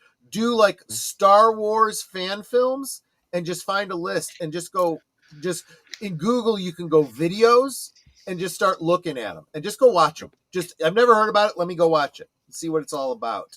And when you find one like Bat in the Sun, go to the channel and just see what they got there. And you're going to find like 25 DC fan films. Check them out. It's totally, totally worth it. Mm-hmm. I mean, look, maybe you got into Helena Bertinelli later. I was already a Helena Wayne fan from the Silver Age, so it's very difficult for me to say that one is better than the other. Both have their merits. I would totally be fine with there being a canon where Helena Bertinelli is her own character, and when she retires, Batman and Selena's daughter takes up the mantle. I could kind of get behind that. Now, I'm going to speak for Troy right now. If anybody can tell us which fan film this is from, Troy will personally mail you his Jabba sailing barge. We talked about it before the stream. I don't think so. Not only did that thing cost a whole lot of money, and not only would it cost a whole lot to ship, that one's got very special personal value to me because that was an anniversary gift. So I understand. I'm just messing. It is literally priceless. I'm actually very impressed also with your story about that Millennium Falcon you got from Toys R Us. That was another good one. I am tired like the dead, but I can always put on my festival clothes. I've been there. I know what it's like to get the Klingon garb on, and but there's also TOS Sundays for a reason. Let me just put it that way. And to quote Johnny from WKRP in Cincinnati, booger. Booger. Yes, exactly. Good point. Now, Max, Sorry, there's a fan series, Star Wars Clone Wars, called The Forgotten Ones. Okay, I didn't know about that one. So there's another one for you guys to check out. Favorite Star Wars fan film is Rogue One. Shame it's not canon because of the retcon. Screw the retcon. Canon is what the fans decide it is. That's just how head it is. canon. Yep. Was the Batman Catwoman ripped off from Huntress as Mob Kid? I'm not sure I understand the question, but I'll explain the Huntress fully, and I'm sure it'll answer your question. There was pre-crisis. There was the whole multiverse where there was an Earth 1 and an Earth 2. Earth 1 was what was the superheroes in the mainline stories. Earth 2 was the older characters from the so-called Golden Age. So the Superman that you see that is smashing the car, the green car on the cover of Action Comics #1, the Batman with the black with no yellow, and the Robin with the I think it was the black instead of the yellow R, and all that kind of stuff. All that older stuff, that was all Earth 2. And on Earth 2, they were all older because that was all, they fought in World War II, and, they were the All-Star Squadron and all that kind of stuff. Dr. Fate, the Spectre, and so forth. Dr. Midnight, he had a gas mask and a gas gun and stuff like that. All the old stories. Well, Batman retired. He married Catwoman. They had a daughter named Helena Wayne. She ended up becoming the Huntress. Robin grew up, and he remained Robin. He didn't become Nightwing, and he continued. He would go out and patrol with his younger sister, I suppose, from a certain point of view. Well, yeah, because Bruce adopted Dick Grayson. He has a daughter. That's his ward. Yeah, well, he eventually adopts him. It's his ward. Yeah, well, he eventually adopts him. Okay. That happened in the comics, I guess. I don't know. Yes, Okay, exactly. Right. And so this was now, of course, these characters are all supposedly wiped out of existence during the Crisis on Infinite Earths. Power Girl was the Supergirl of Earth 2. She was the cousin of Superman. Superman, who married Lois Lane in that universe. Okay. So it was a progressive storyline. It was a little bit different in the. Gotta have a great weekend, Mr. J. He's got to take off. Toodles. Take care. And I'm way behind. His youthful ward, Dick Grayson. Yes, exactly. So, yeah. Not on the DC topic, but I do have a question. Yes. I just saw a post this morning. Or well, not this morning because it's Saturday, 6:00. Yesterday morning. From Tim Pool. Making a AI video where he said he put in 1 minute to make a little script and shit. Okay. And that Google, the way they're moving forward with their newest model, can possibly churn out entire scripts within hours, and in a couple of years or something, everyone might have the possibility to make their own fan films. What do you think? You did not watch the video. You're not. I have not yet. It is insane. He says, I made this. They did. And he sends me this little video. I think it was just a GIF of this really hot looking redhead doing a hula hoop. And I'm like, you made a girl? No, here's what happened. Wow, I was trying out different ones. I did beautiful. I wrote beautiful redheaded woman hula hoop. I did beautiful Latina dancing salsa at a busy club. I tried that because I was doing a trial of it, not of the one he's talking about. That one's even more advanced. The prior version Google put out because you can do a trial of that. And then I did a Russian ballerina, and then I was thinking, well, dude, you could do anything. And then I typed in pink dragon toasting marshmallows. Now, it messed up. He's just a purple dragon, I guess, sitting in front of a plate of marshmallows. And he's like a cartoon character. But I'm like, I can do anything with this. Well, that's the other thing I've found. You've seen for example, the artwork that I do as thumbnails for Liquid Lunch. Those are all AI generated in Midjourney. Yes. And this is actual footage, and now they can have the actors, the AI characters speaking with accents.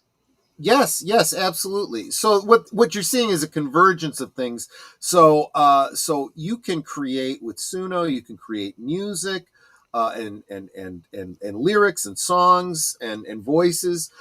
You can have artificial voices that read your intros for you, and so on and so forth. But they're putting them together now is what they're doing. But even if the And fans still want to have the regular local actors in these things, they could still use this AI yes, stuff for creatures, for spaceships. They could throw that in. there's one, I don't remember if we have it in the hopper for Geeky Geezers, but SAG-AFTRA is all up in arms about them using AI to generate Darth Vader's voice. Now, I haven't looked into that, but I said at the time this was going to be an issue for them because Wait a minute. No. James Earl Jones signed off on that. I'm sorry. yes, that's what I was getting This to. is already He tied up. The specifically family's going to collect sold money from it. Yes. he sold the rights to his voice to Disney. His estate gets paid when they do that. Yeah, this is not no. This was approved by him, both him when he was alive and the estate post. That they can't say anything Yep, about this. I'm sorry. I'm absolutely not a true. Disney fan, but I don't think they're in the wrong Real here. quick, I think want to they, say hi yeah. to Keely Chow. Good to see you, my friend. Always good to see you. We're talking fan films, but we've kind of moved from the fan films to the properties that the fan Well, films are supplanting to we're now kind of back though, because as he brought up kind of back this to new Google using AI. AI. Yeah. So I had mentioned, not during the fan film segment, but in another stream that we did talking about Doctor Who, because we did a series going back and looking at all the real Doctor Who before, it Because became when this does bull. Troy ever stay on topic? Well, yes, exactly. But it all kind of works together. It's all kind of, the wibbly wobbly, timey wimey, right? There is a fan out there who spent thousands of dollars. I think he wasted his money, to be honest with you. I have talked many times about the lost episodes of Doctor Who and the reconstructions that have been done by Loose Cannon Productions using telesnaps that still exist, still photographs with the audio. All the audio of every Doctor Who episode that was lost exists because fans audio recorded it off of television, and they've BBC took With this new Google thing, they might be able to yes. rebuild it with AI. Well, I'm getting to that. They've already Okay. done to a degree. Yes. What You say a fan did that. You're right. Yes, a fan took what Loose Cannon did, and when you only have a still photograph, and actually Loose Cannon did this a little bit. If you've got a still photograph, you can give it some movement, right? If you've got a picture of Daleks walking down a hallway, well, you can do a Photoshop that takes the Daleks out and make them a separate element where you can, move them, make them bigger going down the hall. Yep. And that's like a motion comic. That's what motion comics are. Well, he's gone one further, and he takes a still photograph of the Doctor speaking, and he has, he animates it using AI so that he's speaking. The problem with that is, although it is a step up from the telesnap, you can still tell it's AI. He's not looking where he should be looking. There is no AI awareness of that kind of stuff. Yep. When you are a director or an editor of a film, you have actors that are, facing to the left, they're facing to the right. Yes. They never focus on the camera unless they're breaking the fourth wall, right? And they give thought to which direction they should be looking because there is an understanding of where the person is that they're talking to. And so if he's looking this way at this person, the person he's talking to will then be seen looking this way. Well, this is what they fixed. The AI doesn't know that. And so he's looking back and forth, and it's really weird looking, but I understand go ahead with what you were saying about this new AI. What I'm trying to say is this. Now I'm not going to say it's 100% yet, but it's getting close. It's close enough that people that make commercials, especially low budget commercials, they'll just go with this because the people look real enough. And it's not quite. I mean, you can if you focus, you can see it's not quite but it's close. It's This closer than is I've ever seen this, and who knows where it's going to be in a year or two. It might be it might be it could indistinguishable be a from an actual great human being. tool. It could also be crap. Well, It's it's a all in terrifying tool as far as it's I'm in the concerned, but it's implementation, right? So anyone who reads an article on any major website today, you can read it and you will read a sentence and you will go, who the hell edited this? Did anyone edit this? Right? That is the problem. And honestly, there are people starting to say, are these articles being generated by AI? Look, I am not going to take a stance on the use of AI, but if you're going to do it, you still need a human being to double check it and edit it. Check it and make sure that first you fact check it, because AI makes up bull crap, right? Don't use AI for your legal research. Don't use it for your medical research. You got to do that yourself. You got to double check everything. Okay. but What were you going to say, this Clifton?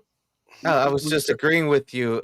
But although sometimes I think like some of the people who write articles, they should have used AI. because they're that bad at it. Sometimes the AI is actually better because the human diversity inserts don't have the abilities that a writer needs. You're almost better off with AI going back and copying off of older stuff. But we are starting to see look, there's if you know how old cell animation was done, right? You would have an artist come in and he would do keyframes. Yep. He would do this picture. Then he'd do a picture that's later in the sequence, and then a later one. And then other artists would come in and with tracing and whatnot, they'd fill in the gaps in between. They were not they were following his art style. His art style would follow through, but he would do the main. You have writers that do the same thing. When J. Michael Straczynski wrote Babylon 5, he would write, at a minimum, he would write the first and last episodes of a season, and other people would fill them in. But he did more than that. He would fill in key stories, and then there'd be filler stories that people would do in between. Oh yeah. This is the way it's always been. And there's no reason that you can't have animation, writing, films that are done by humans doing key scenes, key elements, key whatever, and having the AI fill in between. Yeah, but here's the thing. The people they use that the AI is conjuring up here, they look like actual people. Do you understand what I'm saying? Uh-huh. Like, you could theoretically create like an artificial actor and then probably use that actor over and over again. Like I said, I think commercial work is done for actors after this new thing. I think it's done because they're supposed to look like it is regular going man to on the street require anyway. It is going to require them to. They're going to have to be so good they can't be replaced by AI. Yeah, so like Flo from the Geico ads, they'll probably keep her around. Yeah, someone who's iconic like that. I don't think you're ever pay going for the rights to to use her for the next 100 years. I don't know. Look, that's the thing. They could just make an artificial Flo and you cannot replace. You cannot replace Tom Cruise. You cannot replace who's that pretty blonde girl who's now starting to produce all of her films. Sydney Sweeney. You can't replace her. You can't, because they're the money people. Yeah. They are going to decide if they want to act in it, they will be in it. Those are people who actually draw crowds, but how many other actors do that? That's also true. However, yes, and that's what I was leading up to. I was going to say the other side of that coin is Pedro Pascal. He can be easily replaced by AI. Yep, that's the thing. Easily. He's already losing audiences because people are sick of him. He's become a joke. When they're joking about him playing the next Disney princess because he's in everything. That's how bad it's starting to get. But we were already...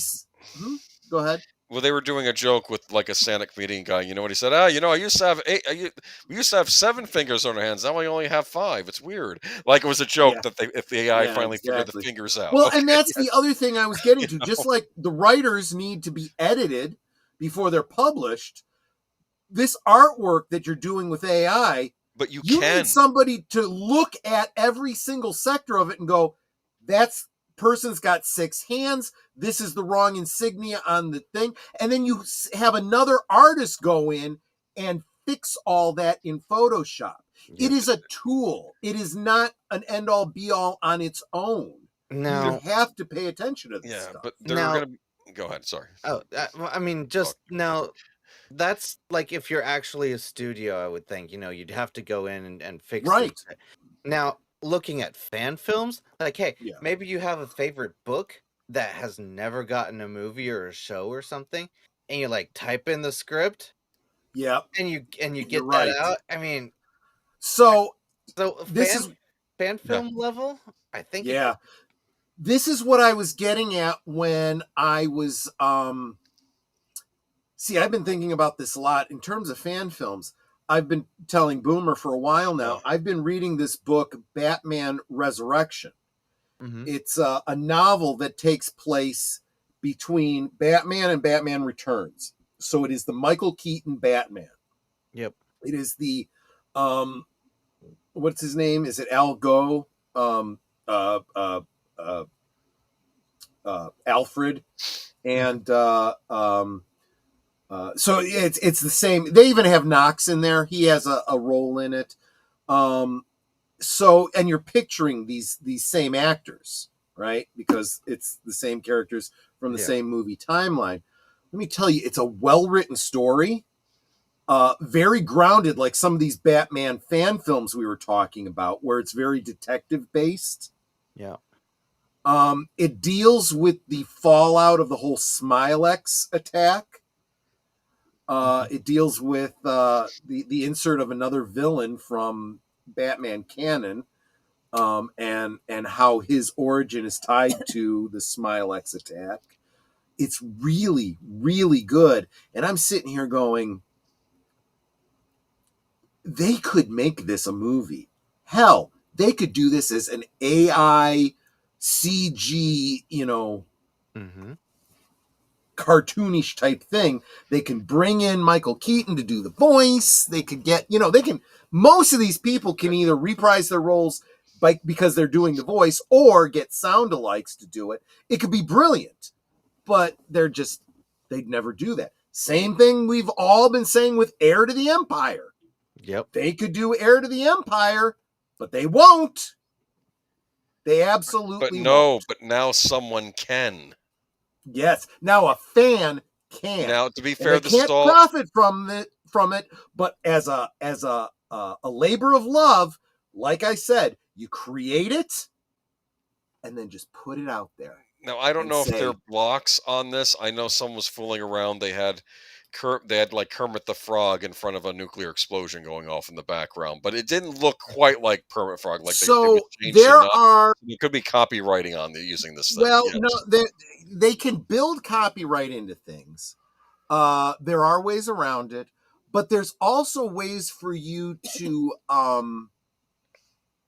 some of these are open source, so you can pull them down and you can rework them yourself to not have those kinds of elements. I know that Culture Casino knows more about this stuff than I do. So like the grok and the stuff like that, he knows how to pull those things down and do them himself without having the shortcomings. Another buddy of mine who's a big computer guy says, yeah, Midjourney's good, but if you pull down the programming itself, you can throw in your own stuff. And I am not that savvy, but it is getting easier and easier. And what's the line from Star Wars? The more you tighten your grip, Tarkin, the more star systems will slip through your fingers. The more you try to control a technology, Yep. the more people are just going to find ways around you and run with it. But I could really see at some point that we reached, like, you just get on your computer or whatever, your screen, and like you type in, I want a medieval movie about Robin Hood Yeah. with Yep. actor A, actor Yep. B, You could say like write me the a story. actor resembling this actor too, if you Yeah, can't use the actual actor. Yeah. yeah, What and it makes just it really great is, and I don't know if humans are capable of overcoming their wanting to, it's mine, it's mine, it's mine. mm, But let's say Clifton3D does a Star Wars fan film, okay, using all the AI and all the stuff, and he puts it out there. And I go, that's really good, except this one element here. And then I take it and I just change this one section. You could have people doing this over and over and over again. So you have one film that's just really, really awesome. It could also be shit. It could be, what is it? A camel is a horse by committee. So it could be too many cooks spoiling the broth. But you could also have a group of people working together and improving and improving and improving. was it last year or something where this, I think, Instagram or TikTok trend was going around, one person playing an instrument, the next person taking that, adding Yeah. their own instrument to it.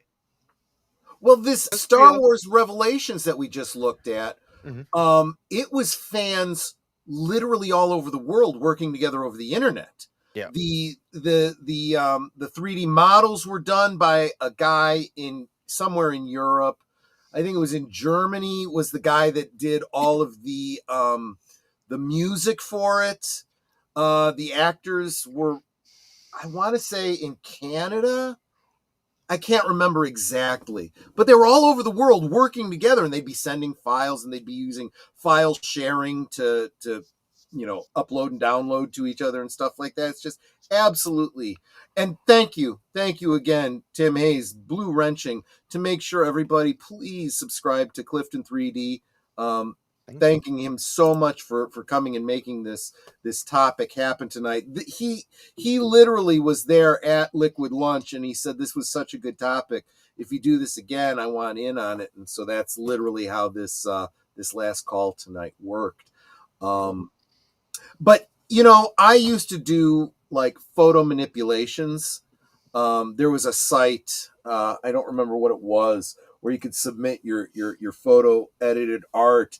And when I first started out, it was terrible. It was like bad CG, right? Hmm. I did one of a recolor of a guy in motocross outfit, and I recolored him to turn him into Blue Beetle, and I had like this 3D rendered of his ship, but it was terrible. It was really terrible. But as I got better and better, it got to the point where I had people saying, did you photo manipulate this at all? What's changed on this? I had one that was Gene Hackman as Lex Luthor in the White House as the president. And I had people saying, is this a photo edit or is this just a picture of Gene Hackman? And I had to go in and explain, this is Gene Hackman. I took the hair off of him. I put him into the Oval Office from the show West Wing. Hmm. And I think I changed the color of his suit. And everyone was like, man, that's really good. We couldn't even tell.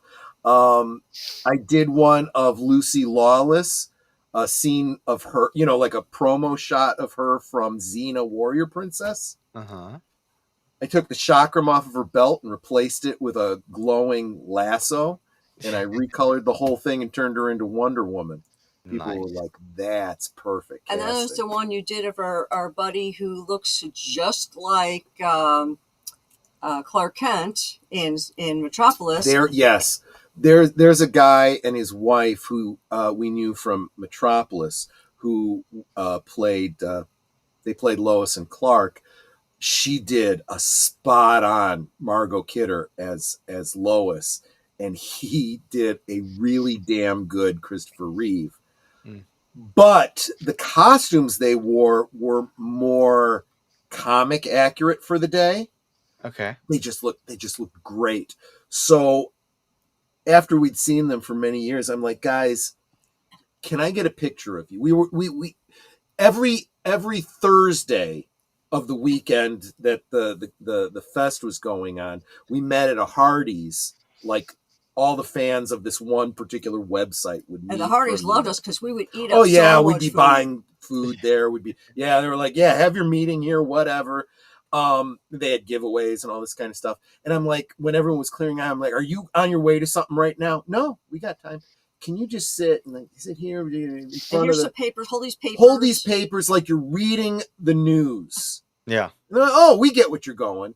And I did it, and I'm like, I'm going to take this and photo edit this and put you at the WGBS. No, what you said initially is, thank you for this. I'm working on something. I didn't tell him what it was. Went back to our motel room, pulled up Photoshop, and put them, at the anchor desk of WGBS. I put WGBS on the Nice. thing in front of them. In the background, all the monitors, I put up scenes that would be appropriate for the DC guy. Like there was one, coming up next, Secret Hearts. If you're a Supergirl fan, you know that's a deep cut, And then we took it to a print shop on a thumb drive and said, "Can you print us up like 20 copies of on photo paper and stuff?" Yeah. And I gave them to him. I said, "Here you go. Here's the, I'll send you the file if you want me to email it to you. You can print out more if you want. What you do is you take these and autograph them when people ask for your autograph." And they were like, "Man, this is really good." Because we figured they would sell the autographs and, if you want to make money, money, whatever you do with them. And they were like, "Yeah, that's really good." Photoshop. And everyone was freaking out about, Photoshop. I'm like, I'm sorry, man, this technology exists and you need an artistic ability. I started out with none. I got better and better as I went. I may not be able to draw from scratch, but it's kind of like tracing, recoloring, taking something, putting it on a different background. Well, guys, that's what computer art is. That's what CG is in a lot of ways, green screen and all that kind of stuff. That's what all the big studios do. Why shouldn't a private person be able to do that as well? Well, yeah, exactly. And now this AI is, look, let's face it. We call it AI. It's not AI. It is nothing more than the obvious extension of Photoshop and CG. I don't know. Just what I was seeing today. I copying what's come before, and isn't that really what all writers and directors are doing? It's hard for you to say they're not. Well, I don't know. I'd like to say they're learning from what came before. I made the joke that I created this, like I created the girl, but it really wasn't me. It was the AI creating the woman. Right. Or whatever. What you got to do now is you got to take that picture of the girl doing the hula hoop and go to one of those AI girlfriend pages and get a subscription so you can have an AI girlfriend. I hesitate to think what people are going to be using this for. Those were just experiments. They already are. Well, because I had a joke thought in my head. I'm like, well, if you're a man on YouTube, you have to be funny. If you're a woman on YouTube, you have to be pretty. Not always. But that's like an old fashioned rule. So I'm like, you could create a YouTuber out of this. Do you understand? I'm not just the implications. You could have they some already have. I know that they have the AI voiceover, and I can tell that's not a person. But no, this is like the fusion of video. You could have someone talking about Star Wars fan films for 2 hours. Okay. There are artificial girls on Twitch. There are artificial Cindy Crawford's girls niece on crossover loving Star Wars fan films. You could do a video about that. Okay, I'm just saying. And would people be able to tell the difference? We're getting to the point where they won't be able to. It's freaking me out. All right. It really is. It really is amazing. You do have to up your game. But it's terrifying me. I'll be honest with you. Fans are doing so. Here's what it comes down to: with these fan films are examples of fans doing the best work, and the tools are getting easier and cheaper to get a hold of. And it should be forcing the studios to get better. When the stories that are written by the fans are better than what the studios are putting out, and that's kind of what we're talking about tonight, the studios need to step up or they will go away. we'll do it ourselves. As you're talking, I have this thing playing on my TV in the background. It's all these videos, and you have some old, like, I don't want to say older Gen Xer guy sitting in front of a TV playing a game console I've never seen before. In the background is a video game I've ever seen anymore. It looks like from the Atari era. And the point is, someone just made stuff up, and Yep. it's no, YouTube's just going to get flooded with stuff. We're not going to know what's real anymore. The implications of this are, yes. I can't fathom it. Do you understand? There That's all I'm is saying. there was a video I was huh? YouTube is that? already full of AI. Yes. I like my history and shit, and I Right. like watching documentaries. Go on YouTube, try to find a documentary that isn't AI anymore. It's just people typing in a script and letting an AI voice do it. There's whole pages that are just somebody's sci-fi short story with AI generated art and an AI voice. And I think what bothers me the most, it doesn't bother me that they're doing that. What bothers me is it's such shit. You know, I have access to programs that can do AI voices that sound so natural you can't tell they are AI. But this stuff sounds terrible. Netter listens to some stories that are voiced by AI, and it sounds terrible. It sounds as bad as a robot from the 50s, you know? And it's like, come on, there's better programs out there. Do better, for crying out loud. Right, it's not that difficult. Exactly. I mean, it's you know, I do understand the shortcomings of some of the AI artwork, where if you do 3 different pictures, the style doesn't stay the same because it doesn't remember what the last picture looked like, and it's a different girl with a different hair color and a different suit. It still kind of looks like Princess Leia, but now she's older, she's younger, different hairstyle from scene to scene. And until you have the ability to have it generate but maintain things and be able to tell it, she can only have 10 fingers total, and she's got to have, you know... Well, if she's an alien. Well, but you have to be able to specify that. You can't have it change from scene to scene. Yeah. See, that's the thing. See, that's where the models come in, where you have to train it yourself and add your own pictures and artwork and whatever else. Exactly. There's a YouTuber that I know, and I'm not going to say who it was because this person does not want anyone to know that he uses these tools, but has cloned his voice in an AI so that after hours and hours of editing, if there's a little mistake, he can very quickly type up what it was meant to be, use his own voice, splice it in, rather than have to go into the studio and re-record a whole segment of, you know, audio. I totally get that. That totally makes sense. And no one's ever been able to tell that he's done that. Oh, I just gave away the person's gender. So I just cut down by half who it could have been. Just say it's been known to happen. People replace their... Absolutely. Yes. Yeah, it's absolutely amazing. But now you could do the same thing with celebrities, and you can make fan films that way. And you're not supposed to, but if they don't know it's you, and you're not making money out of it, and it's out there on the internet, just saying it's there's terrifying. Nothing they can do about it. Like one day I could be just an AI voice, and the computer will just doing the gasp when Troy says something inappropriate, and you'll hear the sigh, and but it won't be me. It'll be some computer, and I can't. That's exactly what out. Okay, it's freaking me out. I don't like this. Or you can. It's like the floodgates. Pandora's box has been opened, though. That's the problem. I could create an AI Troy with an AI voice, and I can have it doing my show 24/7. And just rig in the AdSense. I could go from making $200 a month to $250 a month if I did that. Dude, I'm looking at some guy. He looks like a fan. He's wearing like a clone trooper hat on now. I'm telling, this is nuts. It is. Look, the fans have always been doing this. I don't care if AI was involved or not. They were making the costumes that looked every bit as good as what Hollywood is doing. You know, they were writing stories as good or better than what the studios are doing. Is there bad fan fiction out there? Yes, there is. but there's also good stuff out there too. And we've got to acknowledge it, and Hollywood is going to have no choice but to acknowledge it.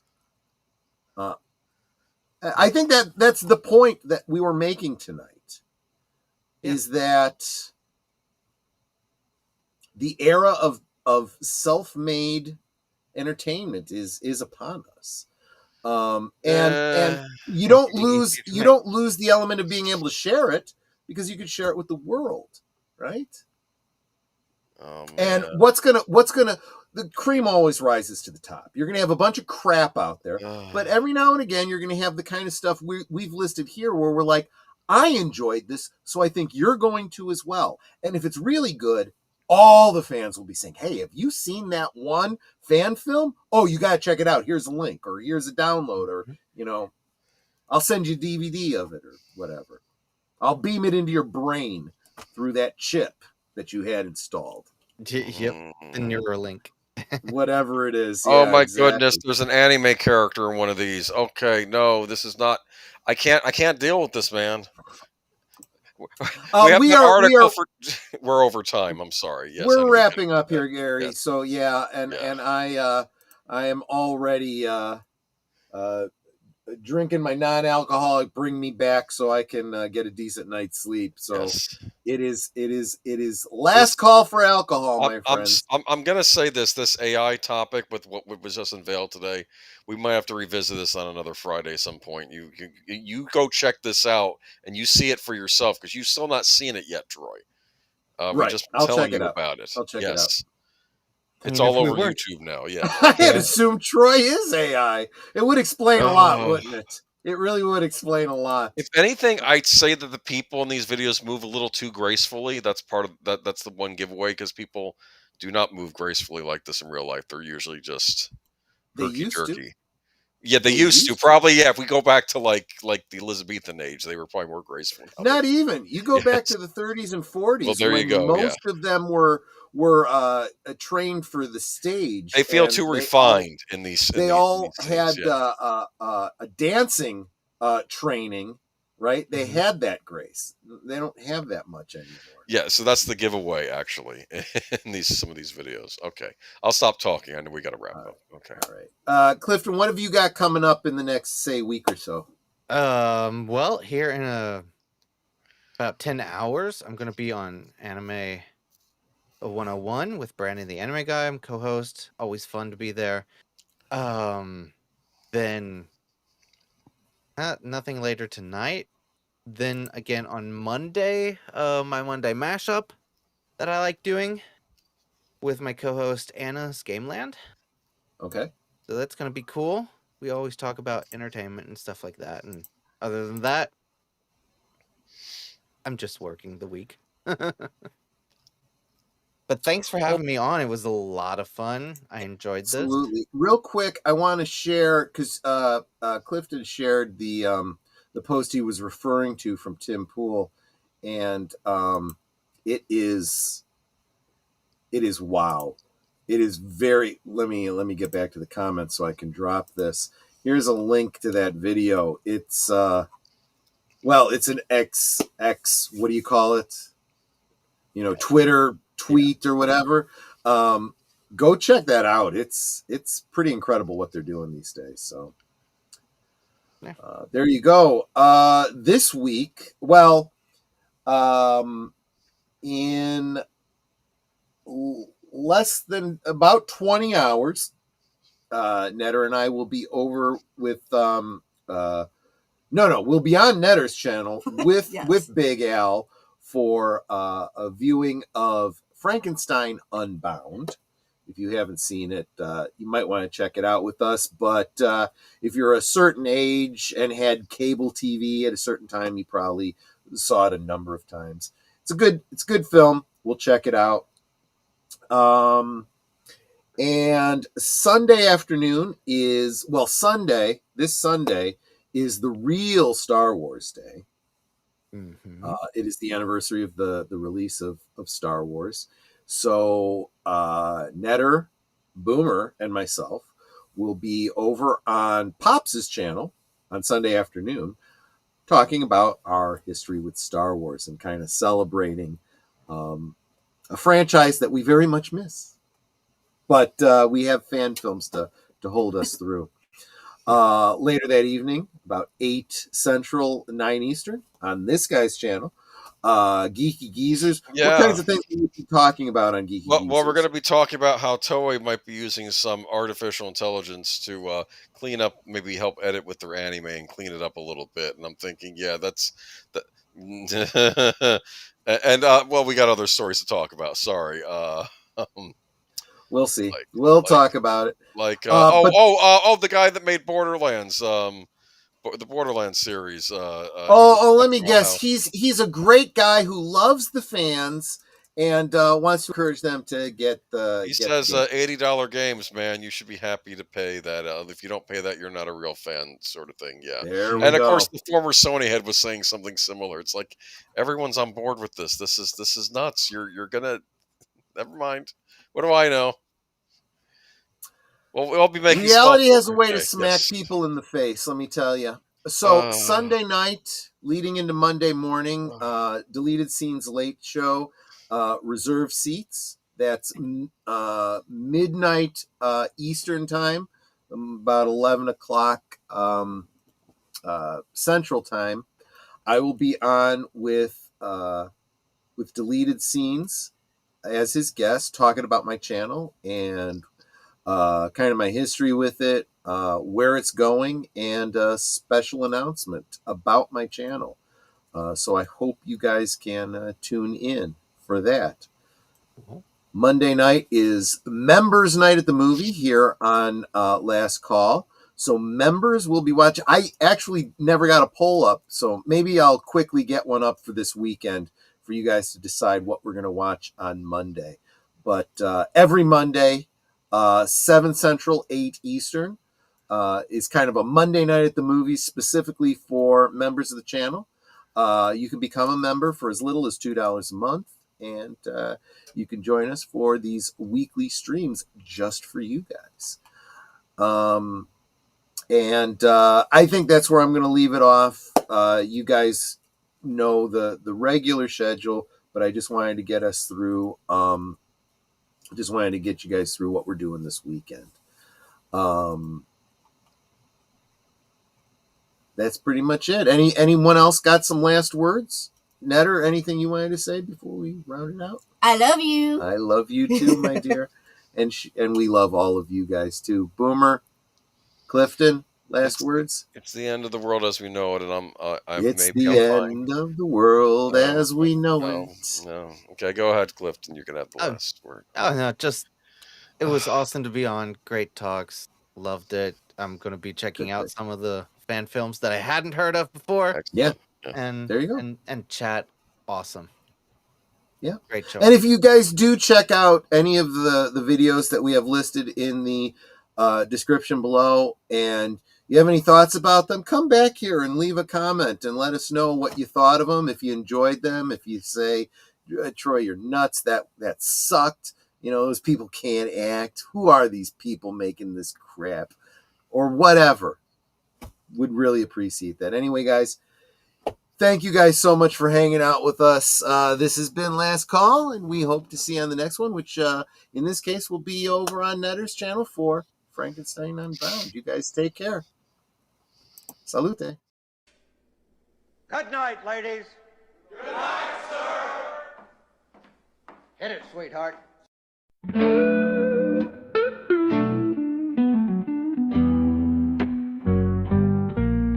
The neon lights are fading, closing time is near. Whispers in the corners, secrets shared sincere. The bartender's polishing the final glass. Time slips away like moving through the grass. Last call for alcohol, make your dreams come true. One more round, friends, from me and you. Let's toast to the night, to the stories we've spun. Here's to the laughter and to what's begun. The shadows are dancing as we linger still. Every clink of a glass, a memory to distill. Beneath this smoky haze, our feelings they unfurl.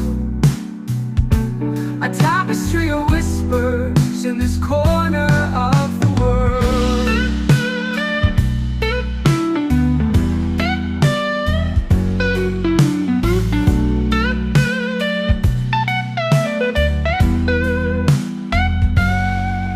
The jukebox serenades us with a final tune, crooning to the lonely and the lovers under the moon. With every soft note, the end draws ever near. But in this fleeting moment, there's nothing to fear. Last call for alcohol, make your dreams come true.